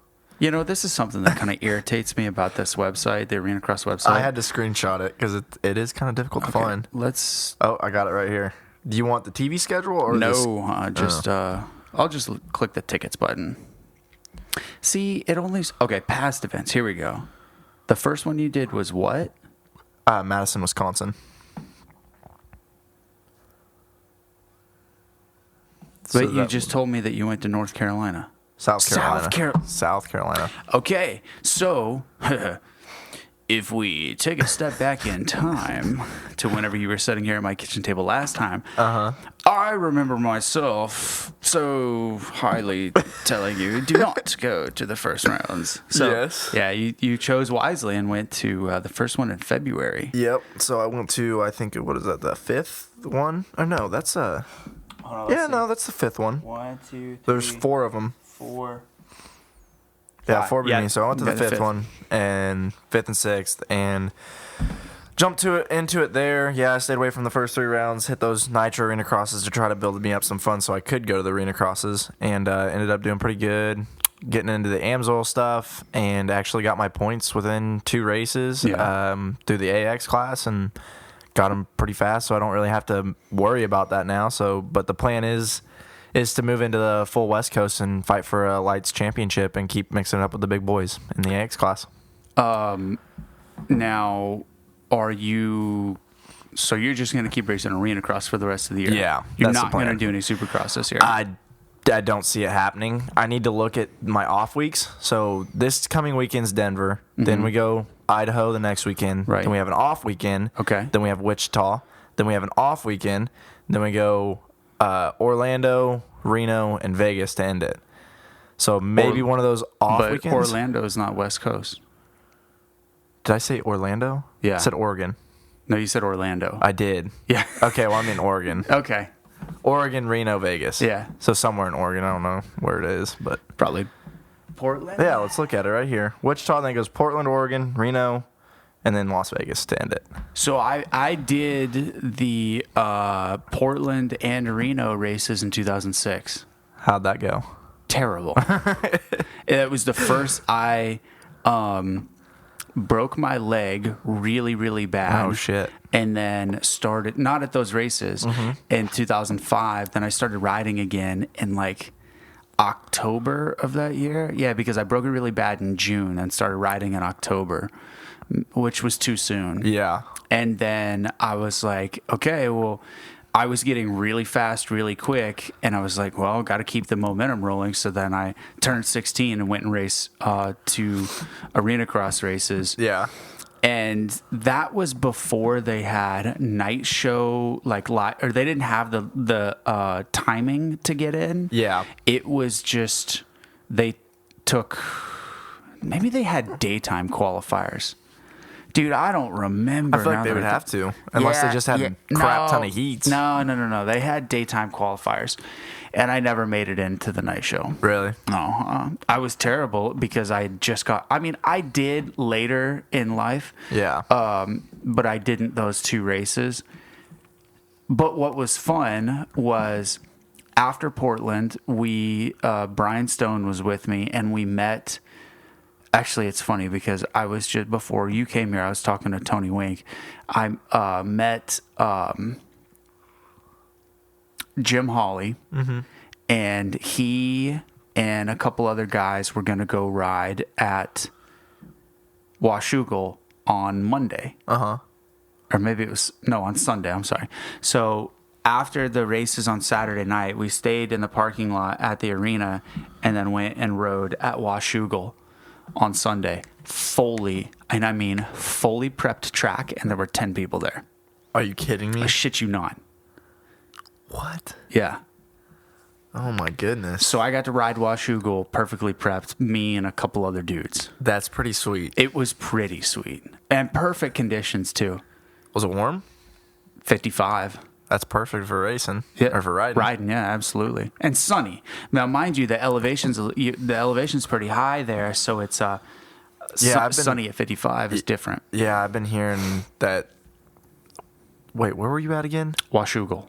Okay, yeah. Well, I've been worried, or not worried, but I've heard about all the altitude stuff that's going to happen in Denver, and you're going to be short of breath, and your bike's going to feel slow or something like that. So yeah, it will. So you've got essentially two options. You can either go there and be there about 5 days early and get acclimated, or show up. Let's see, is it Friday, Saturday, or just Saturday? Saturday. Okay. But Friday if I get into press day. Right. Well, it's almost not worth it because your body, everybody else is going to be going through the same thing. Yeah. So, whatever. Yeah. You I know. think our plan right now is to leave Wednesday to get up there like a day or two early just to try to get used to it. But It doesn't work. Really? No, the window is either you show up right before whatever it is that you have to do, before your body goes through that weird, what the fuck is happening stage, which takes about 3 days. And then, or you can show up about 5 days early. Go through oh shit moment and then get acclimated. Yeah. So, I mean, you have options. But if it was me, I would show up 5 minutes before your first practice. So then you don't have to really deal with that. But you're a young stud. You should be all right. Yeah. Hopefully. We'll see.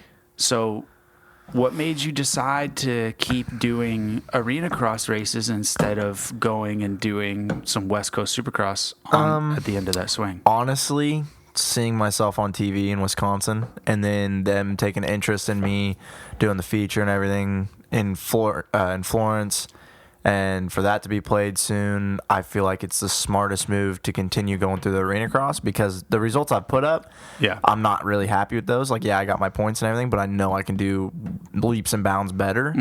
I just need to get better starts in the mains. But having that confidence and the publicity and the kind of the TV time, I guess you say that I'm getting at arena cross, I think it'd be kind of dumb to try to move into Supercross, and because I know I wouldn't be getting the same kind of recognition. So I might as well keep opening some eyes through arena cross and building a name for myself and then moving into Supercross next year. I think that first place at arena cross is definitely better than 18th at Supercross. 100%. And not to say that that's what you would specifically get, but I mean, 18th through 13th, you're not going to get any recognition whatsoever. I mean, some people might see you at the track, but I don't know. It's really not that worth it. My cat just. Babe, will you get the cat, please? Give me a kiss too. Love you. Love you. Yeah. So we have a cat now. Is that the test run for what? Kids. Oh no. No, the cat is our desire to have an animal. We want furry things around the house. Yeah. Okay. Not things that can talk back. Yeah. Understandable. Yeah. Thanks, dickhead. I'll never bring that up again. I tried keeping it quiet.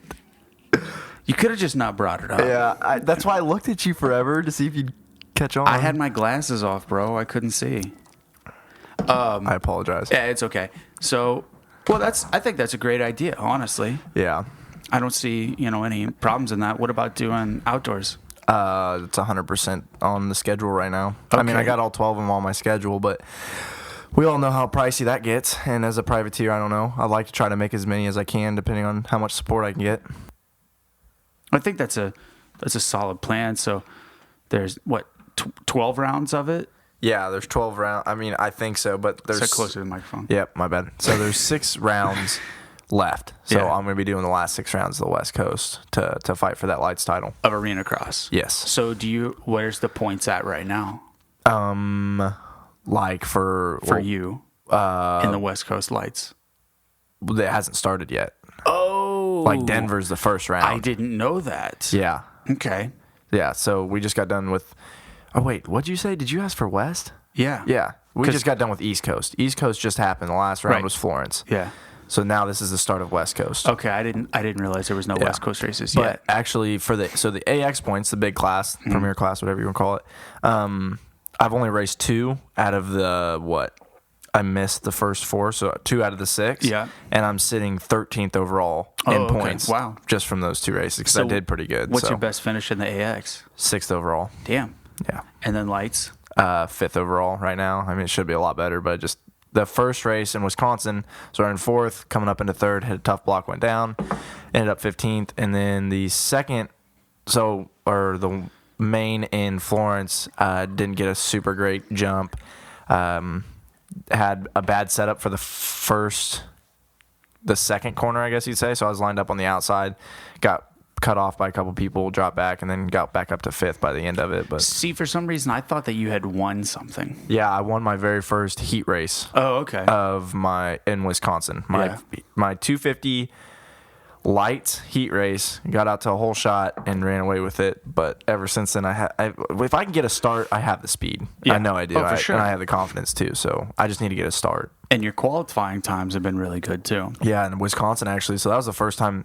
So I've been racing the Nitro Arena Crosses, right? Mm-hmm. You know the whoops are tiny, very tiny. I got to Wisconsin, walked the track.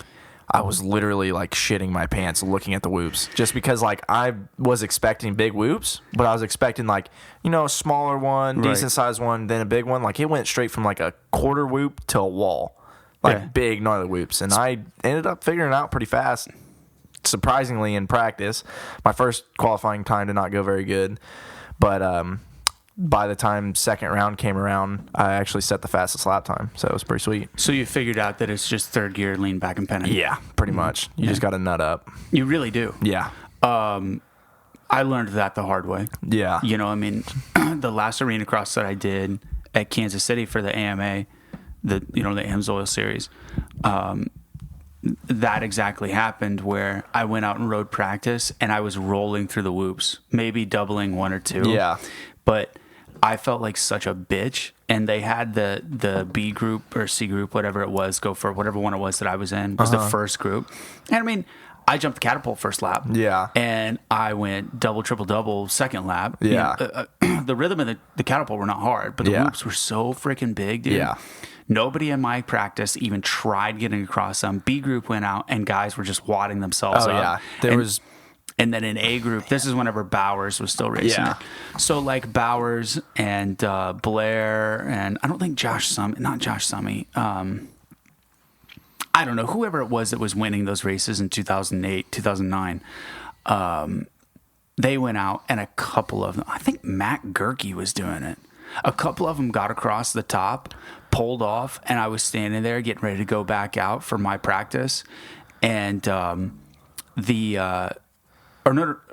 was standing there to watch them, and then the lights guys, because I only rode the big boy class. Yeah. The lights guys were getting ready to go out, and a couple of Bowers was like, "Dude, the whoops are too big." He told whoever the guy was that was building the track, he's like, "They're too big," and he's like, "Okay, well, we got to let the lights guys go out," and it was just a yard sale. Hunter Clements, Tyson. There was another local A rider from here at the time. I can't remember who it was. All 3 of them ate shit in the whoops. Oh my gosh! Everybody crashed in the whoops in the lights practice. Yeah. And they after that they went out and knocked them down. Yeah. It was that bad. Yeah. And then in the second session, then I could get across like the first 8 of them, and then kind of double through the rest. And it was there's a lot of whoops then. 12, I think 10 or 12. Yeah. And this was at Kemper because the floor at Kemper is a little bit bigger than it is at Sprint Center. Yeah. So it was one of the bigger tracks. Yeah. That was, I raced at Kemper 3 times, I think. Yeah. On Pro Day. Yeah. And it's the real deal, dude. Yeah.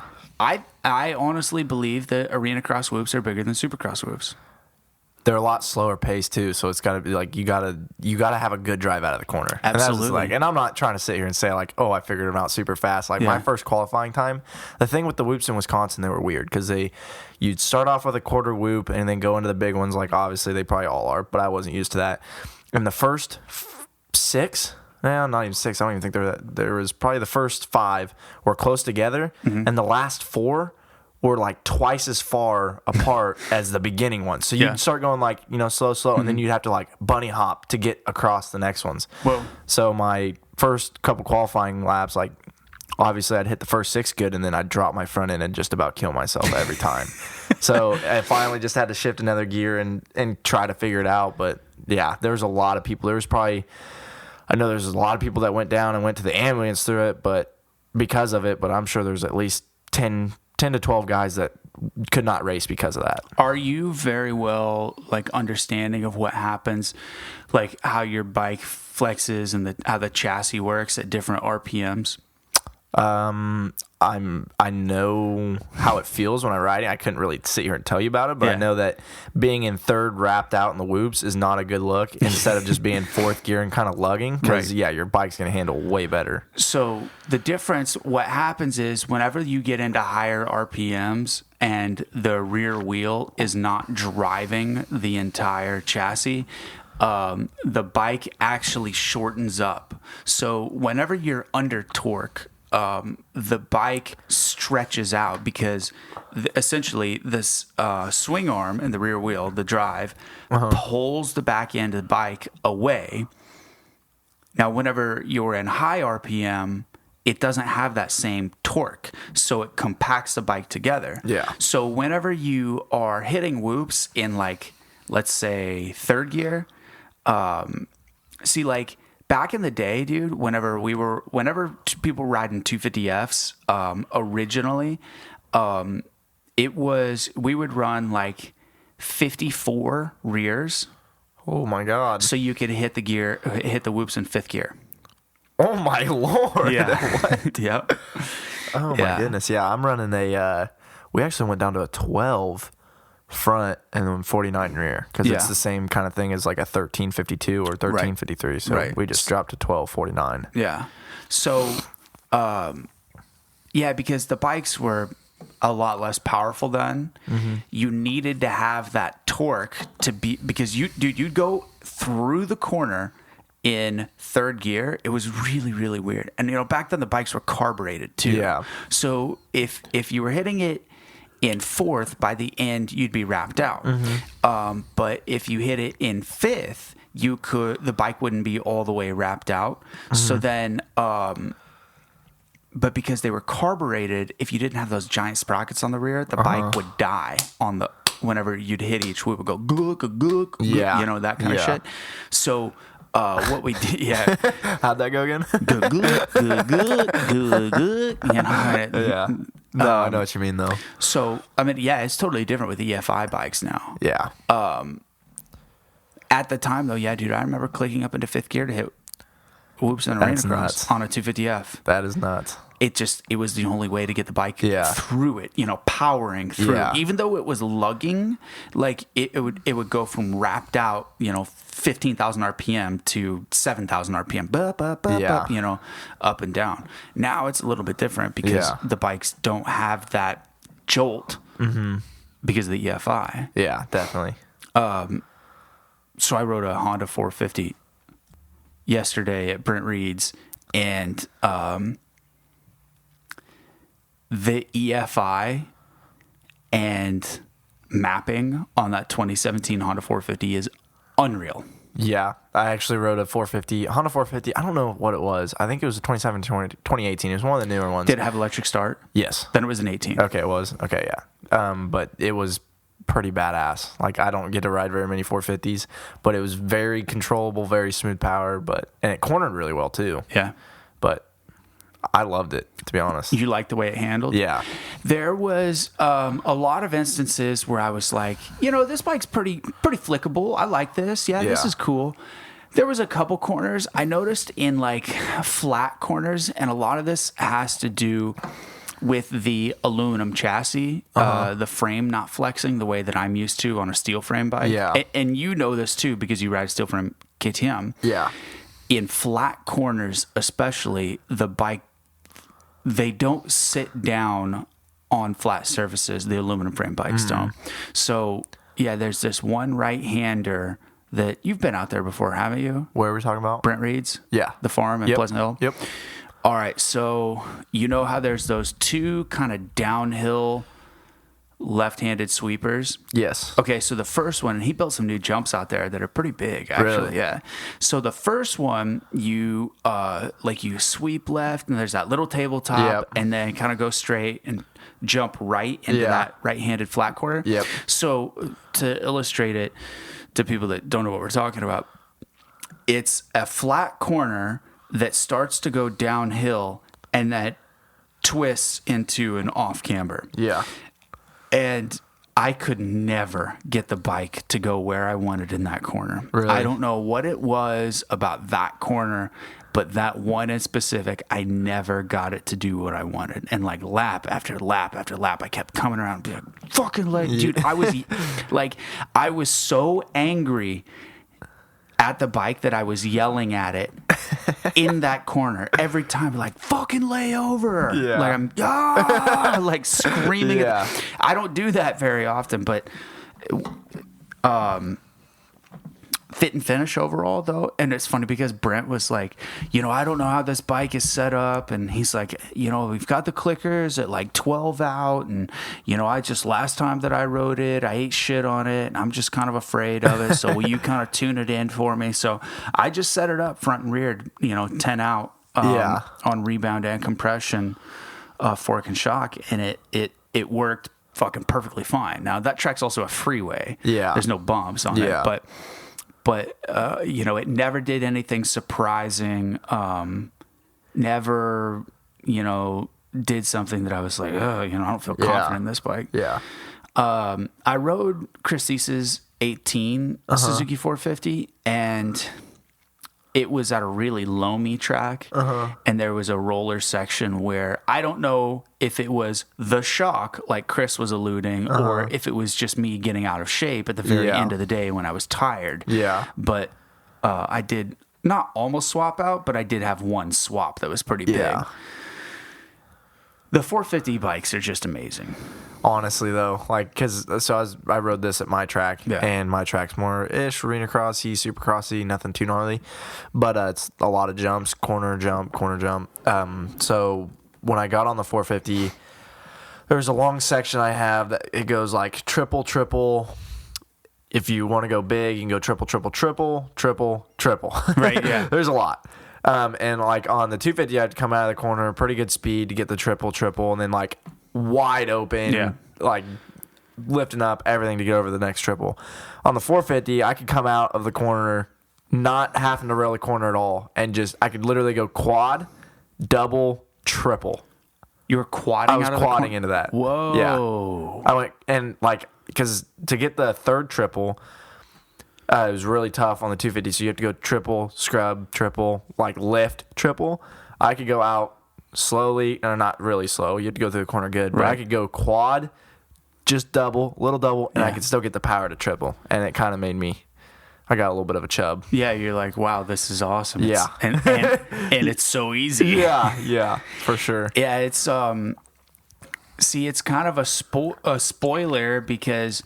Yeah, you'll start doing shit like that whenever you start riding 450s consistently, and you're like, man, everything is so much easier, and it's like, convenient to ride a 450. Yeah. But then you'll go ride your 250 and be like, oh, this is so fun. I'm so wrapped out. I'm so fast. Yeah. But really, you're working your ass off, not getting anywhere faster. Right. But on a 450, it's like, you learn a lot of efficiency on a 450, because 250Fs you have to ride like a fucking wild man. Yeah. 450s, you do have to kind of massage the bike a little bit more because you have instant power at all times. Have you rode a new 350? I have not. Yeah, I rode the 15, I think it was. I'm just gonna take this drink away from no, me. dude, This thing's killing it's you. doing me dirty. I like never drink pop or anything. This carbonated water is getting me. Yeah. But no, I rode a 350. Man, I don't know whose it was. I want to say it was Tanner Moore's 350. Yeah. Or no, maybe it was Wiley's 350. Okay. You know who Wiley Yeah, I do. Yeah. It was one of their 350s, and no, I liked it, but I think it was a 2016 or 2015, 2016. That same as you, but I Yeah. haven't rode a new one yet. Wait a second. I'm not so sure that the bike that I rode wasn't Wiley's bike. You think it was? I think it was, actually. It could have been. Because I'm pretty sure he bought it from Letco and then traded it in on another bike. Yeah. So that was well, you rode the same bike. That's funny. So yeah. What'd you think of it? I really liked it. You know, it was light. It was flickable, like a 250F. Yeah, kind of like a 250, but it had like, all that mid and bottom. Yeah, but yeah, I don't know. It is a damn good bike, but on the other hand, I mean, it's very similar to the way a 252 stroke. Have you rode my bike? I have not. I have not gotten the pleasure. Yeah. It's very similar to, so that kind of power band is very similar to the way a 252 stroke is. But the 252 stroke is even lighter than your 250F. So, and it doesn't have all the moving mass also. I mean, it literally feels like you're riding a pit bike. Yeah. That you could, dude, there are days like out at Casey Moto, whenever I'm riding my bike, that I'm like, I fucking wish Kevin was here. You know? The last time that I rode out there, I was like, nobody will ever beat me here. For sure, dude. But no, I mean, I want to get on a two-stroke. I haven't rode one in a while. The last time, I can't even remember the last time I rode a two-stroke, to be honest. But the biggest difference that I always felt is like obviously the engine braking with the 450s or the 250s and 450s, and you get on a two-stroke and there's none. Yeah. And it's really weird because you know how like on a 450 you it's like you have to let off the throttle on jump faces so you don't overjump shit. Well, you can't do that on a 252 stroke, and even it's different from a 250F because if you do that on a 252 stroke, it doesn't engine brake, so you'll jump nose high every time. Yeah. Anytime that I see somebody jumping nose high on a two-stroke, I'm like, they're not a two-stroke rider. That's their first time on that bike. Yeah. But so Denver's this weekend. Yep. And then what's after that? Goes Denver, then Idaho. The next weekend, or is it an off weekend? No, so it goes Denver, Idaho, off weekend. Yeah. Wichita, off weekend. Oregon, Reno, Vegas. Yeah. So those three are back to back to back, as far as I believe. Yeah. I mean, I could look at the schedule, but why would I do that? Yeah. You know, it's too right much work. there, but I don't want to push. Nah, I'm not going to push those buttons. But let's look it up. So I'm going to go to Riverside in 2 weeks and do that Woods race. Riverside. What? Oh, no, wait, never mind. You're thinking of Riverfront GP. Yep. No, that was in November. Bummer. Yeah. No, Riverside is Tony Winck's place. Okay. And then the weekend after that is the first round of the Best of the Midwest series at Cahokia. And I know you can't tell because I'm wearing a hoodie, but I've been shaving down the pounds and working out. Yeah. There you go. So I actually saw Steve Galamba the other day, and I was sitting in an office chair whenever I saw him. And he's like, "God damn, Jeff, you been working out?" And I'm like, well, actually, yeah. Thanks for noticing, Steve. Oh, man. Steve's a good dude. Yeah. He was talking about Adrian going down to the goat farm and getting to ride with at Carmichael's place. Yeah, that was pretty sweet. I was jealous of that. You went to Tampa, though, and raced Amateur Day, didn't you? Yes, I did. Who'd you go with? It was just me and Jacob. Oh, know, wow. I didn't realize that. Tripping in the van. You went to South Carolina first. Yeah, we made a round trip. We went from Topeka, Kansas to Wisconsin to race the Arena Cross, straight from Wisconsin to South Carolina to race the Arena Cross, and straight from South Carolina to Tampa to do the Amateur Day Supercross. How much fun was that trip? It was actually a lot of fun. Yeah. Like, it was like, yeah, you had to drive a lot, but, you know, me being 18, Jacob being 16, not really having to go to school every day, like just doing our one would do school while the other one drives. Yeah. Or playing Fortnite or playing video games or stuff like that. But being able to see the ocean again, being a Kansas kid, that was awesome. And then just going through the mountains and stuff, it was a lot of fun. There's a lot of good things about it. Yeah, dude, those trips like that are so nostalgic. Like, even for me, even though it wasn't that, we're talking about being 18 was only 12 years ago. Yeah. I think about going on riding trips in Texas with my friends where it was the same deal where we just go without you had a plan. Yeah. But like whatever we would leave, we would go without a plan and just know, okay, we want to hit Cycle Ranch. We want to hit Village Creek. We want to hit Three Palms. Yeah. Whatever happens in between, whatever. Yeah, exactly. Did you get to ride during the week at all? Oh, man. From Wisconsin to South Carolina, we didn't ride once. And then after South Carolina, I actually got the opportunity to go down to GPF and ride a couple days there. Georgia Party Facility. Practice part. Oh my goodness. But no. Dude, did I say that out loud? Dude, the craziest thing. So I always knew that GPF, MTF were close. You didn't know they were next door? I thought they they were across the road. They're literally on the same side of the road. There's a barbed wire fence separating the two. Yeah, GPF, you can see MTS facility from GPF. So, on the outdoor track at GPF, how there's like that big whip jump that's carved out of the side of kind of a hill. Kinda. And there's a cabin right there. Yeah. So Drew Yenrick used to live in that cabin. That was his place. And for a couple months, I was his mechanic. Yeah. Whenever I wasn't racing all the time. And I stayed down there and rode with... or worked with Drew and was wrenching for him. And then every day, I'd go over and watch the kids ride at MTF, and because they started about 20 minutes earlier than GPF did. Yeah. And the guys at GPF were more focused on arena cross. Yeah. But I did get to watch Barsha ride. It was Barsha and Lipanovich were riding the Supercross track. And I remember just being like, this track, dude, the track at MTF, the Supercross track at the time was so goddamn nutty. Just, it was insane because all of the rhythm sections, okay, so you know how whenever you go to Supercross and the rhythm sections would be 3-footer, 5-footer, 3-footer, 5-footer, tabletop, 3-footer. Yeah. Well, now at that time, it was just 5-footer, 5-footer, 5-footer, 5-footer. That was it. The entire track was filled with 5-footers.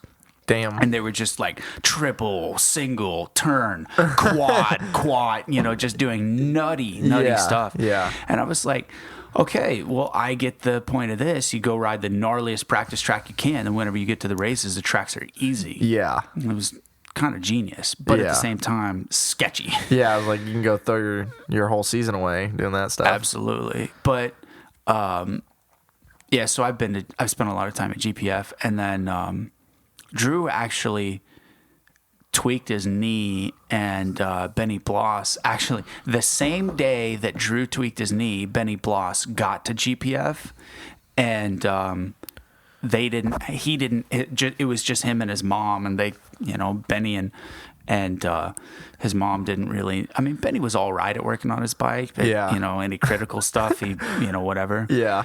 And so just total luck of the draw, and then I ended up working with them and helping them. Oh, that's sweet. I didn't know you worked with Benny. Well, now hold on, wait a second. No, that's not right, because I flew home and then drove with them down there in their motorhome. Yeah, I don't know. Either way, but I worked with Drew and then Benny at GPF. And I trained Benny a couple times whenever he was on 80s here. Yeah, I like Benny. He's a good kid. For sure. And then, so anyway, less about me. So you went to Tampa and rode the amateur day. That was a joke. A little that was a frustrated joke. with that? No, I mean, I did pretty good. I won my heat race. And the heat races and the mains were the same people. It was just they had to do heat races to get gate picks. Yeah. Won my heat race. How many guys were in your class? 22. Okay. That's all they allowed to sign up or whatever. Oh, okay. But, dude, it was, I mean, I can understand why they need to tame down the track so kids aren't getting hurt. Yeah. I understand why they take out the whoops, maybe put something, tame them down a lot, or like just take them out, put something else different. But, okay, so Tampa, like the gnarly section where Hill was going triple, quad into the corner. Yep. You know what that was for amateur day? A double. It was a double, straight, double, straight, double into the corner. Okay. It was like everybody had the exact same line. There's nothing to separate people. So really, it was ridiculous. Just don't make mistakes, and that's your wins. Yep, exactly. Yeah, that's kind of. And the track was really hard pack. Yeah, it was really hard pack, really slick. I mean, it had fun. It was cool to race in the stadium and everything, but like it really made me wish I was racing Supercross. I'm surprised that you didn't stay around for the Pro-Am or at Tampa MX. When's that? It was, when was that? I don't know, like 2 days afterwards. Did you not know about it? No. The Tampa Open? Is that the big pro payout one? Yeah. I think that was... Or maybe that's like the Friday before Daytona. Yeah, I think it was like Thursday before, but I didn't hear about that. I wish I would have, but no, I didn't. Let me pull this up. It's on the Pro Circuit Instagram because it's the Pro Circuit. It's the Pro Circuit Open. All right, here. I know this is super entertaining for those that are listening. Dude, am I out of my mind? The Pro Circuit Open. Okay, March 8th. Is when they had it. So when was Tampa? Man, it was before that. No, March 8th? Yeah. That would have been after Atlanta. Because Atlanta was March 3rd and 4th, I think. So, okay, that's Supercross. Right. It's between Atlanta and Daytona. Oh, okay, that's right. My bad. See, I was thinking it was between Tampa and Daytona. Or Tampa and Atlanta. Yeah, I see what you're saying. Yeah, $10,000 purse. Yeah, I didn't know, man. I would love to race that, especially against all the big guys, Yeah, get your feet wet. Yeah. And that's what I like a bit, like, racing AX and everything. Like, I mean, semi now I kind of have expectations, but going into it, like, nobody expected me to do good. You were just another guy. Yeah, exactly. And then to actually do good and get some recognition for it was pretty badass. So what are you like most excited about this year? I mean, your newfound love for arena cross? Or? Yeah, honestly. Like, I even had a lot of people ask me, like, are you going to move into Supercross or stick with arena cross? I was like, dude, if I'm doing this good in arena cross and getting, TV time, getting the publicity and everything, it would be dumb to move away from that and try to move into Supercross when all these guys have already had 3 or 4 rounds under their belt in a Supercross, and me to try to jump into it, like, it's just a smarter thing to do to stick in arena cross and continue trying to get better results there. Okay. Rhetorical question. Yep. Here we go. Let's go best case scenario. You become the second rider from Topeka to earn a lights championship in arena cross. Who's number 1? Tanner Moore. Oh, he got a championship? Yes, sir. West Coast. Yeah, badass. He won the West Coast. That. Yeah, in 2012 or 13. Mad respect. Yeah, respect. Yeah. So Tanner won it. Now let's say you win, okay, and you rack up some top 5s in the main class. And let's see. Let's say Tough Racing, the Honda team, or let's see, what is it? Tylube, the Tylube team. Yeah. Let's actually. I'm gonna go ahead and run through this. We'll talk about this later in a minute. Let's say Tylube comes to you and says, "Hey, 2019, we're going to pay you $35,000 to race in the Arena Cross Series. No bonuses, $1,000 bonus to win." The championship or per race? Per race. Okay. Everything's paid for $35,000. And I'm just contracted for Arena Cross? For Arena Cross only. So after Arena Cross, like, doesn't matter what I do? Doesn't matter what you do. Okay. Continue. Or IB Corp Yamaha says, we can't pay you anything, but everything is free, West Coast Supercross. Which one do you go for? That would be a tough decision. In all honesty, Yeah. I'd probably have to go with that arena cross ride. I mean, you got to go where the money is. Yeah. For Well, sure. 100% where the money is. And then two, you know, I feel like I'm pretty good at arena cross. Yeah. You know what I mean? So I feel like I could succeed in that. Okay, now But- hold on. Let's throw all right, so, but it's a 2-year contract. From Tylube? Yes. So I have to. Oh man, I don't think I could do that. I don't know, man, because it's killing me right now. Okay, so let's just back up a little bit, Okay. right? Yeah. So I'm racing the Nitro Arena Crosses. Right. I go down to Mississippi in December. Yep. Race Kyle Bitterman and Harrison. Mm-hmm. Right. I beat them both. Took the overalls, and I'm like, oh, cool. You know, I thought they were obviously really good riders, and I have a whole lot of respect for them. Yeah. And then moving on to continue racing the Nitros, and then I see Bitterman and Harrison literally winning the arena crosses. Yep. I was like, what the hell, dude? Like, I need to move into this now. So that's why I went into Wisconsin. Yeah. Florence, did good, got my points, whatever. And then now, since I'm continue racing arena cross, I'm seeing the kids that I just got done racing in the Amsoil Arena Cross beating every round, and them making night shows and even mains in the Supercross, and it's killing me there because I want to be there racing Supercross. So like, Right. I mean, every stage I've raced kids that I see are doing good, and I've like I know I can be there. You know what I mean? So it's like takes time, but I feel like just the smartest move for me right now is just to stick with arena cross and keep building the name. Yeah. I mean, there's no wrong answer. Yeah. I was just curious which one you would take. Okay. And to give you a final answer for that, oh man, it really just depends. So it's man, that's hard to turn down.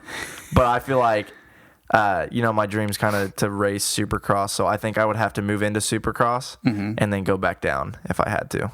And that really very rarely ever happens. Really? No, I mean, once you become a Supercross racer, and some guys, the guys that drop down, or I shouldn't say down, but switch over to arena cross from Supercross, they are what you have to understand is that it is a career lengthening move. Yeah. Because some guys may just, they're not good enough to, Continue getting a paycheck in Supercross. in the 450 class. Yeah. Let's say that. And there's only 7 lights races, and you can't make a living off of $450 7 times a year. Yeah. No. So to move over to arena cross is absolutely a fiscally smart thing to do. Yeah. So there are a lot of guys, that are just getting more length out of their career while Yeah. they can. And I mean, respect. Yeah. I'd do it. Yeah. For sure. It's an avenue to do. Now, here's the other thing though. If you're a younger guy like your age, and you, especially because you are on the good graces of Henrik, and I would, I'd almost talk to Henrik about, hey, how can I before next year, let's say, I think it would be smart for you to call Henrik soon and say, what can we line up for late 2018? You probably won't be on a KTM, but what could you line up for late 2018 to get gate drop experience on bigger than arena cross, the halfway step between arena cross and supercross in Europe? And then A, you get to travel the world, you get paid to do it, and B, you're racing world-class talent on technical tracks that are just a skosh below what full-size supercross is. Yeah. And then you come in like a la Justin Brayton or Justin Starling, or those guys that go over and race those European races and then come to America, and instead of showing up at Anaheim 1 with only test time, you've got gate drops every weekend and you're getting paid for. So it takes a lot of the hubbub of, oh my God, the first race of the year. You know, you already been banging it out for a couple races. Yeah. And I've actually, like, we've already had this discussion. I was supposed to go over there. That's right. Last year. And like a couple weeks before we were going to head out, you know, things kind of fell through with the team that I was supposed to go over there and ride for. Or whatever. I mean, it's no different than it is here. Yeah. You know, where teams. Yeah, it's political and everything, which sucks. But no, and then this year I just kind of went into the Amsoil Arena Cross and Chris got hurt, so they weren't really going over there. But Chris has already hit me up and he's like, dude, 2019, we're both racing and we're going as teammates to go over there and race. Or Hell whatever. yeah, dude. So that'd be pretty sick. And that's the thing is, like, you get the. See, what you have to understand is that over there, like, their factory Suzuki teams are similar to, it's motocross over there is so different because there's so many different ways of involvement, including like local government. I don't know if you know this, but in Denmark, the motocross series over there and all the races are sanctioned by the Danish government. What? Yeah, no, it's not like the AMA where we have, you know, the AMA is like a lobby, membership group. No, over there, you are part of the Danish Federation Racing League. Yeah, it's a totally different deal. So then whenever you have like a factory Suzuki Rockstar team like they have over there, you get Suzuki support, and it's closer to like what a privateer satellite team is. Yep. But it's their designated factory squad. Yeah. And it's like a full team kit of, you know, gear, bikes, parts, dealership, goggles, you know, graphics, the whole deal down the line. It's all, you know, grouped together the same way teams are here, but the way that it's built and structured is a little bit different. But those guys take that fucking shit serious over there. Really? Yeah, dude. I mean, motorsports in Europe is no joke. Damn. It's very different than it is here. They're a lot more, I'd say, hardcore about it. You know, over here, in America, a lot of it is industry and being cool and in the know and in the limelight. Where over there, you know, the guys that are behind the scenes, they don't give a motherfuck. They're just building the engines and like, you know, doing the testing and you know, suspension, and like those guys are so like dedicated to their craft. Yeah. All of the back support guys, like Henrik doesn't give a fuck about being on Instagram. No. You know, he just wants to help. Yeah. Well, that's their mentality. Yeah. Over here, so much of it is, well, what do I get out of it? Yeah. So it's different for sure. Yeah, it's totally different. And I mean, I think it'd be such a cool experience. And dude, I wanted to go over there and race, and then I got a job at FedEx Express. No way. Yeah, I was, because Cody got hurt. Oh, yeah. Whenever Cody got hurt, I called Henrik and I was like, I can go to the gym as soon as I get off the phone and take this more seriously than anyone ever has. Yeah. And he's like, okay, well, you know, let's see what we can do. And then, like a couple days later, I got the call from FedEx Express, and I was like, I can't. Yeah. You know.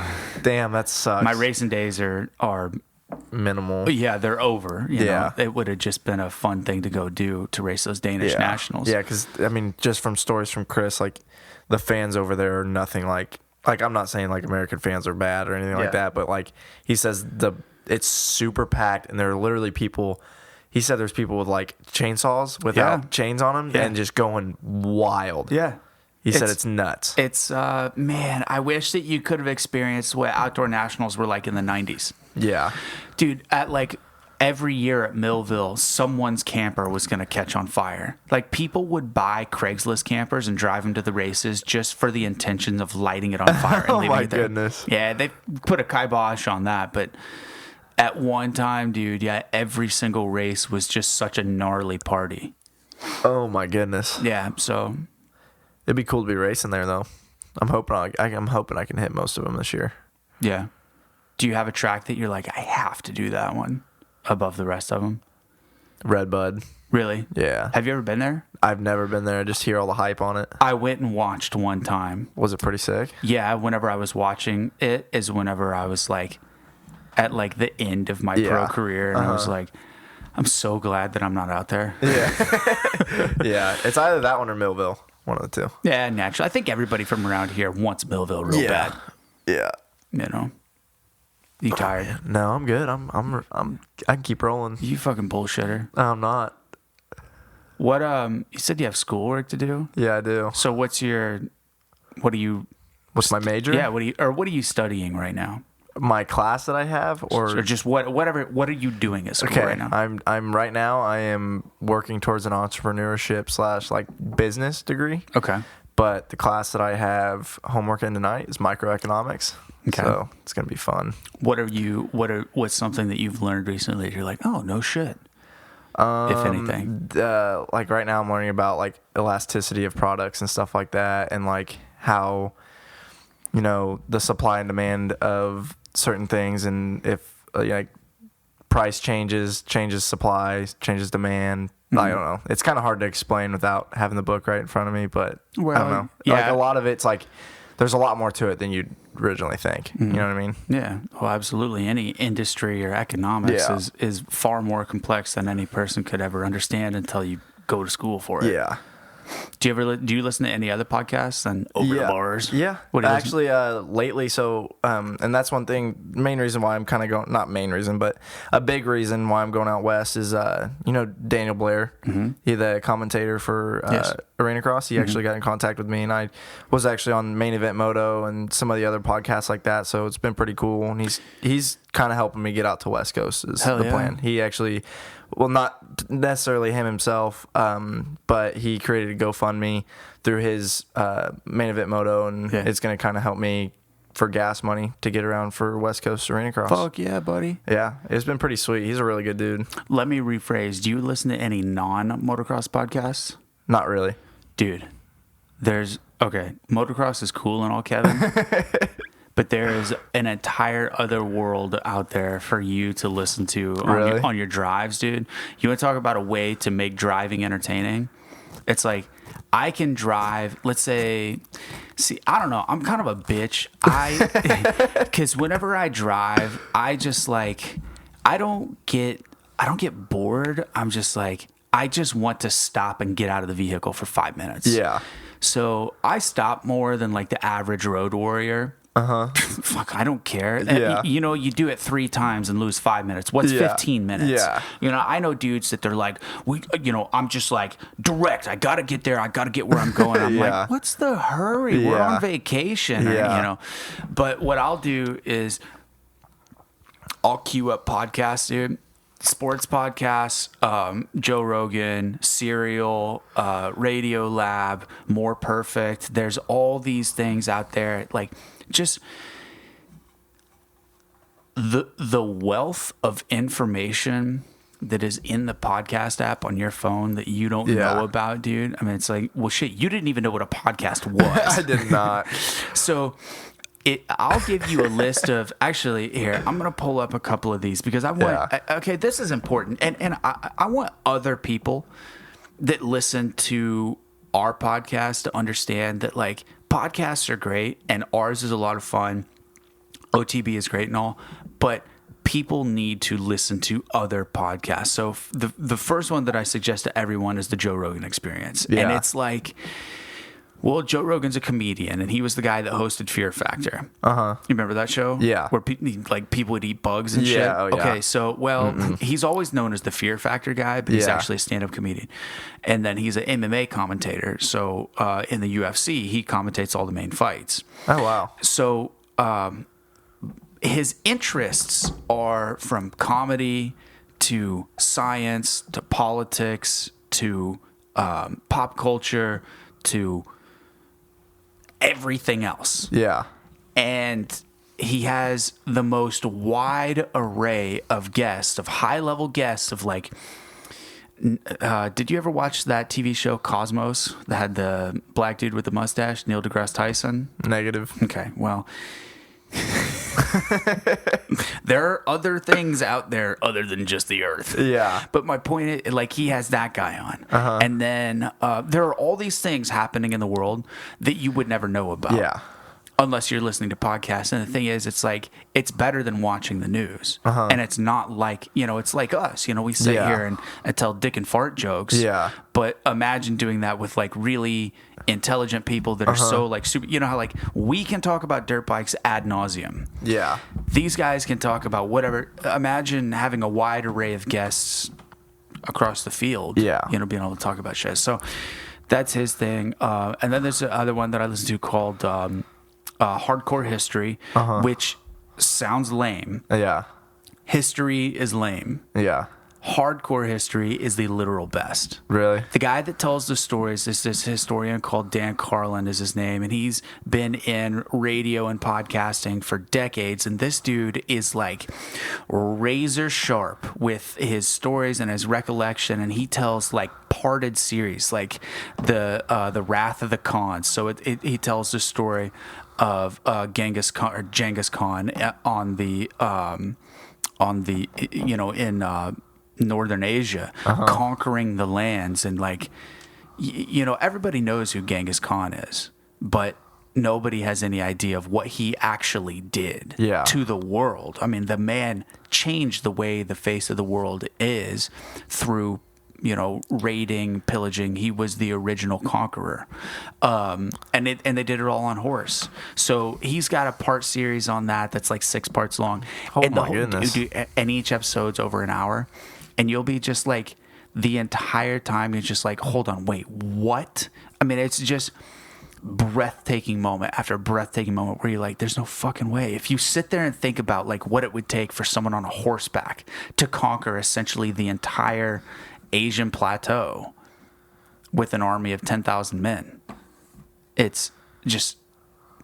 But listening to Dan, it's like, it's impossible to explain, but listening to Dan Carlin tell these stories, it's pretty amazing. So there's that Radio Lab. They're like super high-tech podcast, not about technology, but about like, they just tell stories about people all across the world, just random stories. And but they like tune it up a whole bunch and give it a bunch of like sound effects and songs and music, and really turn up like the I don't know, they turned it. Yeah, it's Radio Lab. It's the self-explanatory name. You want to know what one of my favorite podcasts of yours is? What?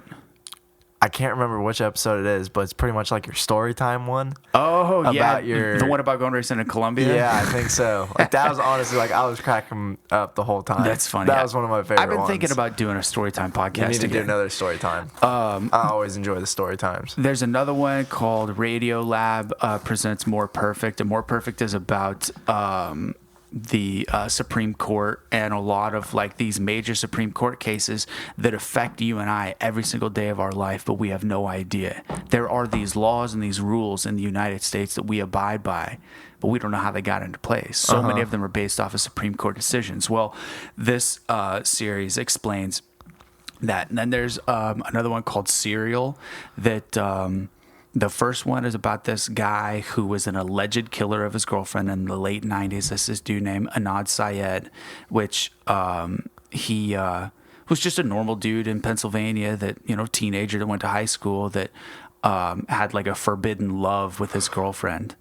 And it goes through the entire story. She died, and like he was convicted. He says he's innocent, and his story is amazing. And then the lady that is telling the stories, it's like 16 episodes long.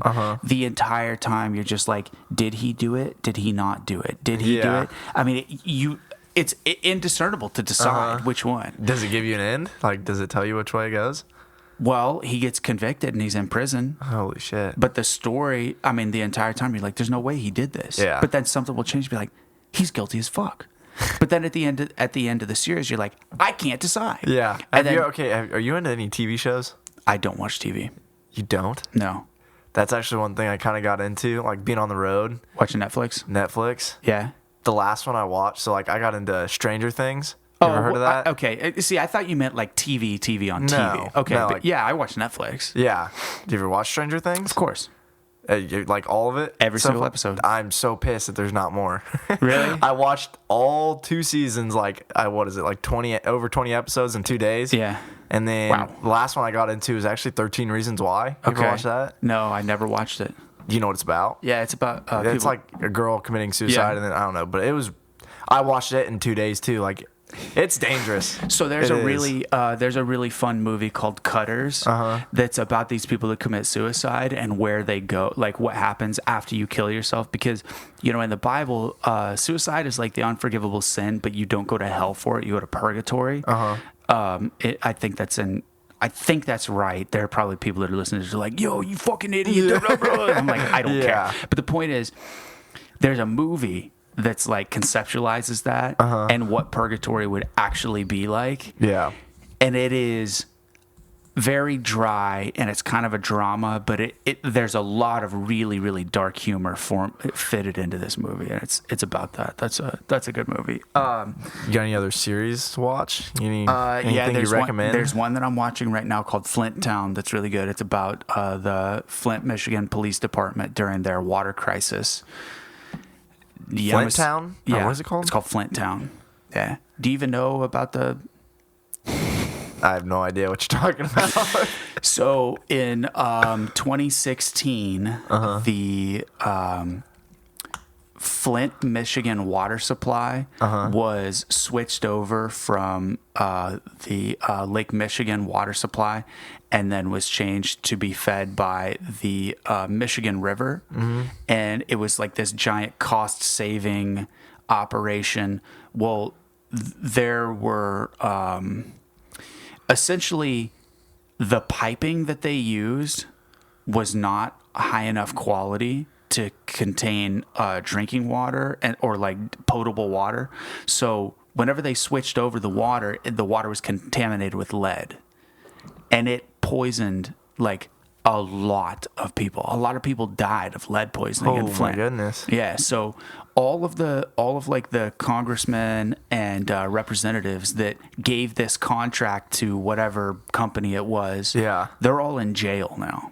Oh my goodness! Oh no, yeah, these guys are like serving felony sentences that, you know, decided, because what they did is they altered the water testing and like they conspired to hide the results and lied and said that there was no lead in the water. Meanwhile, these guys were getting $1 million kickbacks from the water company that, you know, laid the piping. And I mean, it was a total sham. Yeah. And it poisoned an entire town. So much so that you could not drink or bathe the water. Couldn't even bathe in it? No, because it had lead. Oh my God. You can't bathe in water with lead in it. So every single day, people have to go to a water pickup point and pick up bottled water that the United States government has donated. Wow. Yeah. What is it called? Flint what? Flint Town. I'm going to have to write that down. But it's not about the water. It explains the water crisis, but it's more about the police department. There's over 100,000 people that live in Flint, Michigan, and there's only 98 police. Huh.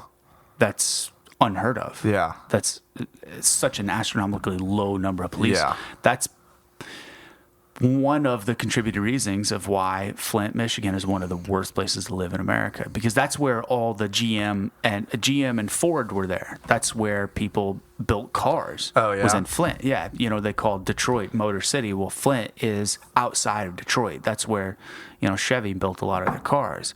Well, whenever Chevy moved all their operations out of America into like Mexico, well, all the jobs left, but the workers didn't. So imagine, you know, and we're talking about 20, 30,000 people that worked at the plant. Imagine having 1/3 of your workforce go into unemployment overnight, essentially. Well, first off, A, nobody has a job, and then B, nobody's spending money. So all the shops in Flint, all the restaurants, all the money that was being spent stopped being spent. It's terrible on the economy. You want to learn about economy, you better look into it. Yeah, there's another series called Dirty Money on there that's damn good. And actually, one of them is about a guy here in Kansas City that operated a payday loan service, and he's in jail right now. Oh boy. Yeah, because they were predatory and they went about it wrong and they were fucking people over. Oh shit. Yeah, so he got found guilty of it, and had everything taken away from him, all of his assets were repossessed. He was homeless. I mean, he was still rich as fuck, but Yeah. everything that he had was taken away from him. But Dirty Money's a really good series. Damn. Have you ever heard of Riverdale? I don't think so. Maybe. What's it on? Netflix. Oh, really? It's just another series. I watched that one too. That was really good as well. What's that about? It's I mean, it's kind of hard to explain. Well, first off, like the kid dies. There's a high school, I think, school kid that dies. Is it a documentary or a fiction series?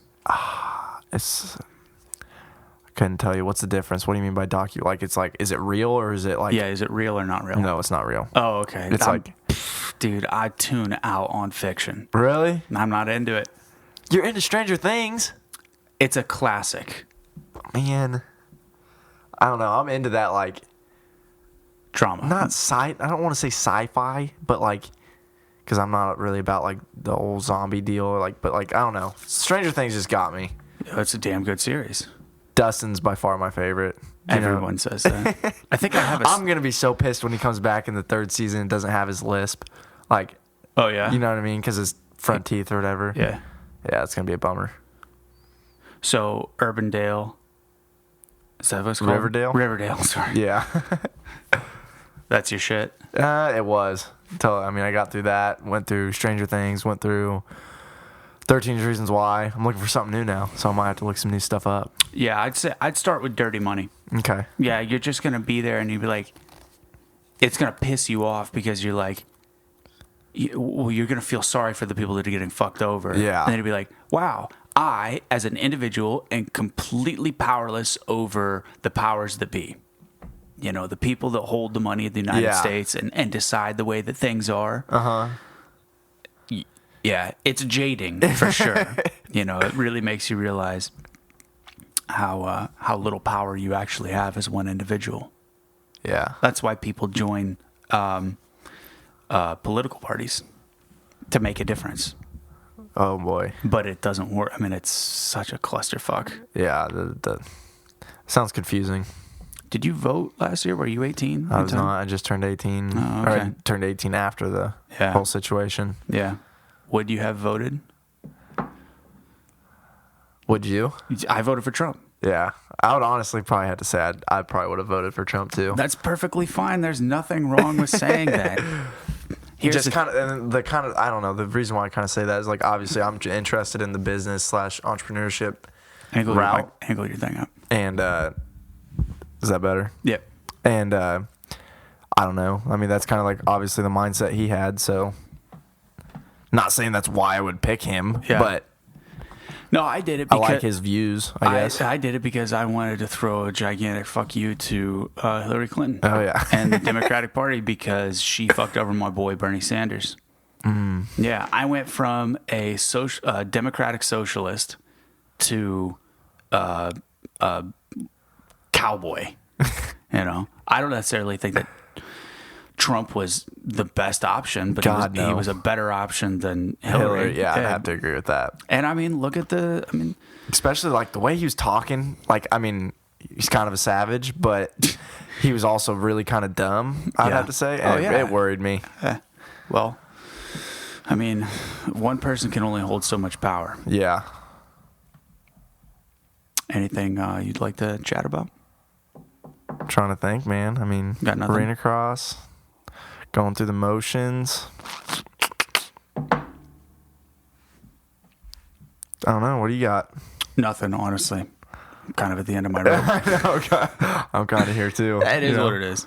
All right, cool. Well, we'll just end the podcast. Yeah, sounds good. How do the people find you? They find me Instagram at Moranz346. Facebook at Moranz346, and Twitter at Kevin Moranz. It's pretty weak, but it's there. It's there. See, what you need to get is one of those ones that formulate or combines all three, to where you don't even have to. You just have like an app that you post to, and then it posts to Facebook, Instagram, and Twitter, all three at the same time. I can post through Instagram and post to Instagram, Facebook at the same time. Yeah. But I don't really Twitter. I think I have like a whole 170 followers probably. Oh, wow. Yeah, it's up there, man. Damn. Yeah. It's impressive, I know. I think Twitter's such a joke. I mean, it's like it's literally like all drama-filled girls crying about stuff. Well, it depends on who you follow. Yeah, I mean, I'm not following the right people. That's the problem. See, the only time that I've ever been interested in Twitter is because Transworld does a really good job of like at the moment updates. But the thing is, now I have the YouTube TV app, so I can watch the races on my phone if I'm not at home. So, and I figured I don't, like we talked about before the podcast, I log out of Facebook regularly. I try to spend as little amount of time on Facebook. I'm not on Snapchat anymore. I don't have Twitter. I'm strictly That's Instagram. impressive. Well, I mean, honestly, like Facebook's addicting to me just because like all the dumb videos that you can just go from one to the next to the next to the next to the next. Well, yeah. And I realized I'm like, wow, there's so many other things that I could be doing right now. Yeah, it's bad. Be far more productive than watching, monkeys throw shit at a window or whatever. It's honest. Dude, it's bad. It's our generation. It's kind of shitty. I guess. You think that you have a bad generation? I think that, here's a topic we could talk about.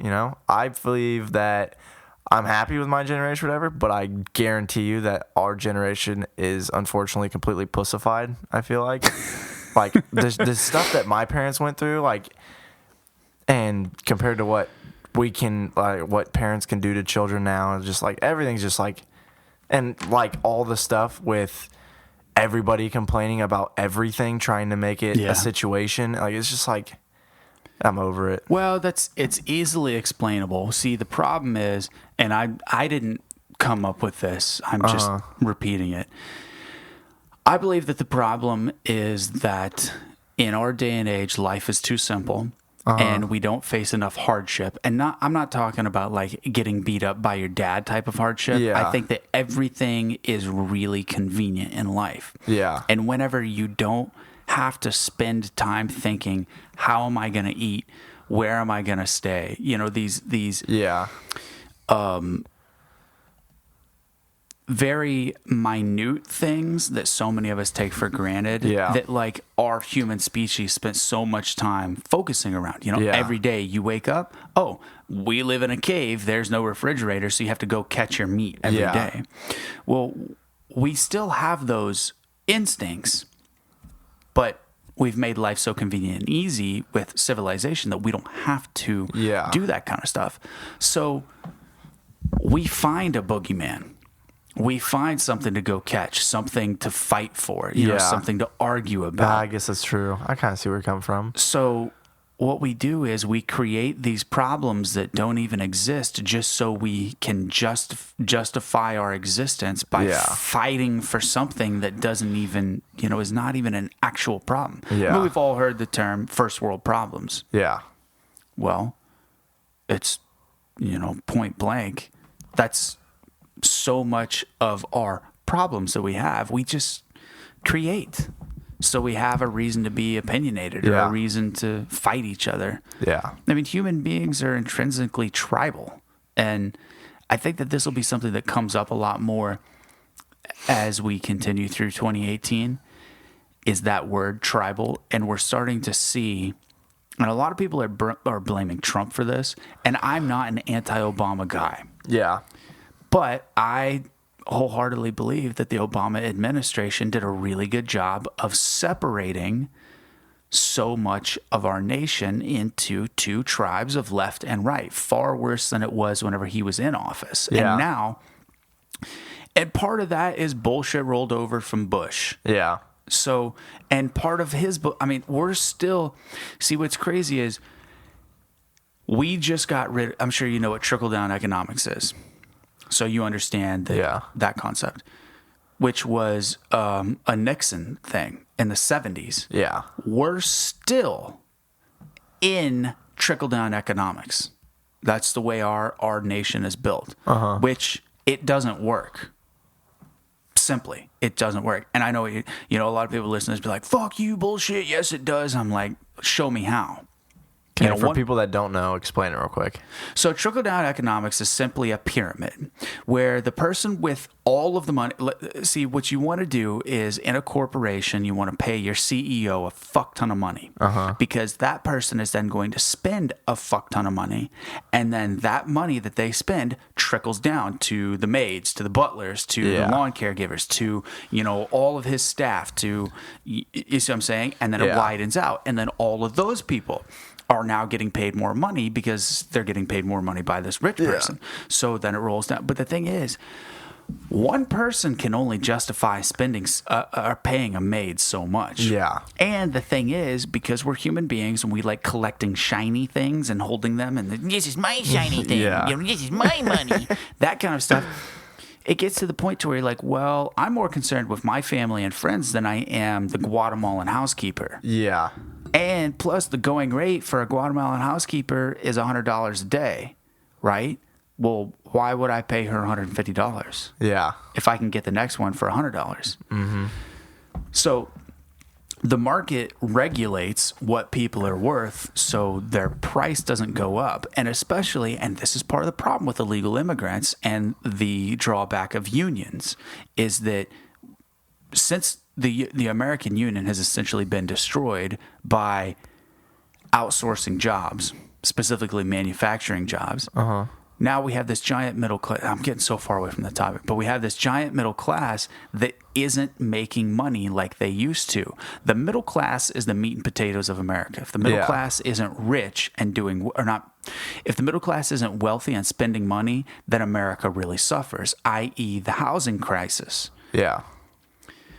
So, and the recession. So because of those things, we've realized that paying one person a fuck ton of money for their not very much contribution towards, in a CEO position, and then just letting them trickle down their money in like a tree root system, it doesn't work. No. It just doesn't. So that's what I was gonna say. Like with the tax breaks or whatever, they try to give the top up 1% because they want them to like invest property and businesses and growth and everything. And it really doesn't happen as much as they may expect. They can only buy so many things. Yeah. You can only justify buying and spending so much. Yeah. Before you're like, well, it makes no difference. Yeah. Why would I do that? Yeah.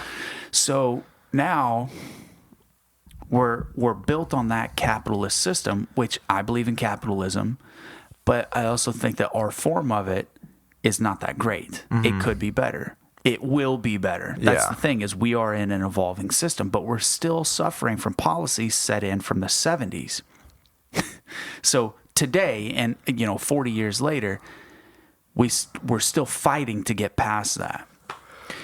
So rolling back to the original topic, the Obama administration has helped divide our country into left and right. Yes. Well, now that because we're tribal and we're on the, let's say you're a Democrat and you for the most part, which is funny because a lot of the ideas that you have and the beliefs that you have 30 years ago, would have made you like hardcore Republican.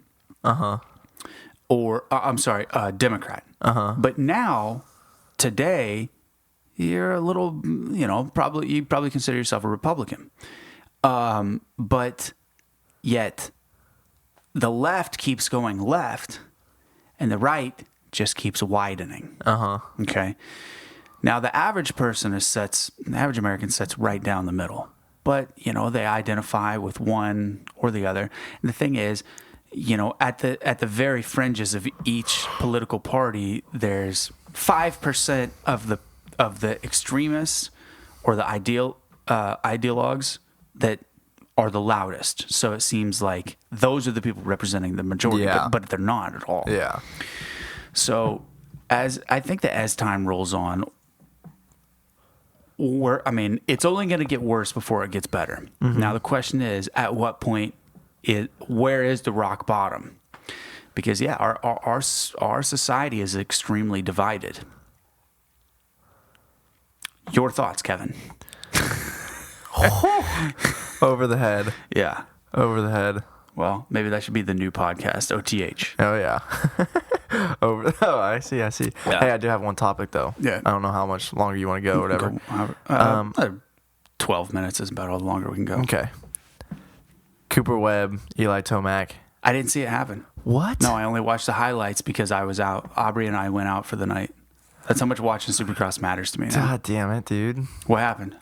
You haven't even seen it on Instagram? I know they got together, but I haven't. So, like, after the finish line, you kind of have this, I want to say it's like a double, triple-double into the corner. It's a little bit sandier corner. Eli set up wide to cut down into the corner. Cooper obviously took it up high, and Eli came straight across. It was a little bit sandy, but regardless of the sand, it was a pretty dirty move. Okay. Just came right into him, and they just both went down. Eli came into Cooper? Eli came into Cooper. Okay. And I was hoping you'd seen it, but I wanted your opinion on it. Do you feel like it was justified? No. I heard, honestly, and I think, was this in a heat race? Or yeah, it was just a heat race. Yeah. I don't know if they have beef before, but I don't think it was a very smart move at all. It was too aggressive, if you ask me. Eli was on it all night. Like, he came from 22nd to second in the in the main.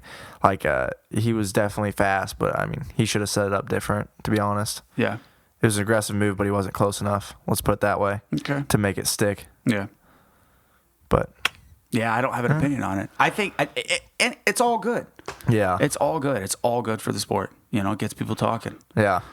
It's provocative. It gets the people going. I know. Like, honestly, and I don't know how other people feel, but like Vince Freezy, I wasn't a big fan of him after what he did to Pike, but I loved watching him race because I was waiting for another fight. Yeah. You know what I mean?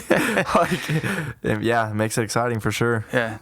All right, well, let's wrap this thing up before we turn into a pumpkin. So thanks to our over-the-bar sponsors. That's Kansas Motocross Championship Series. We're going to get John Paul Powell, the new promoter, the KMCS Series, on here soon to talk about making motocross great again in Kansas.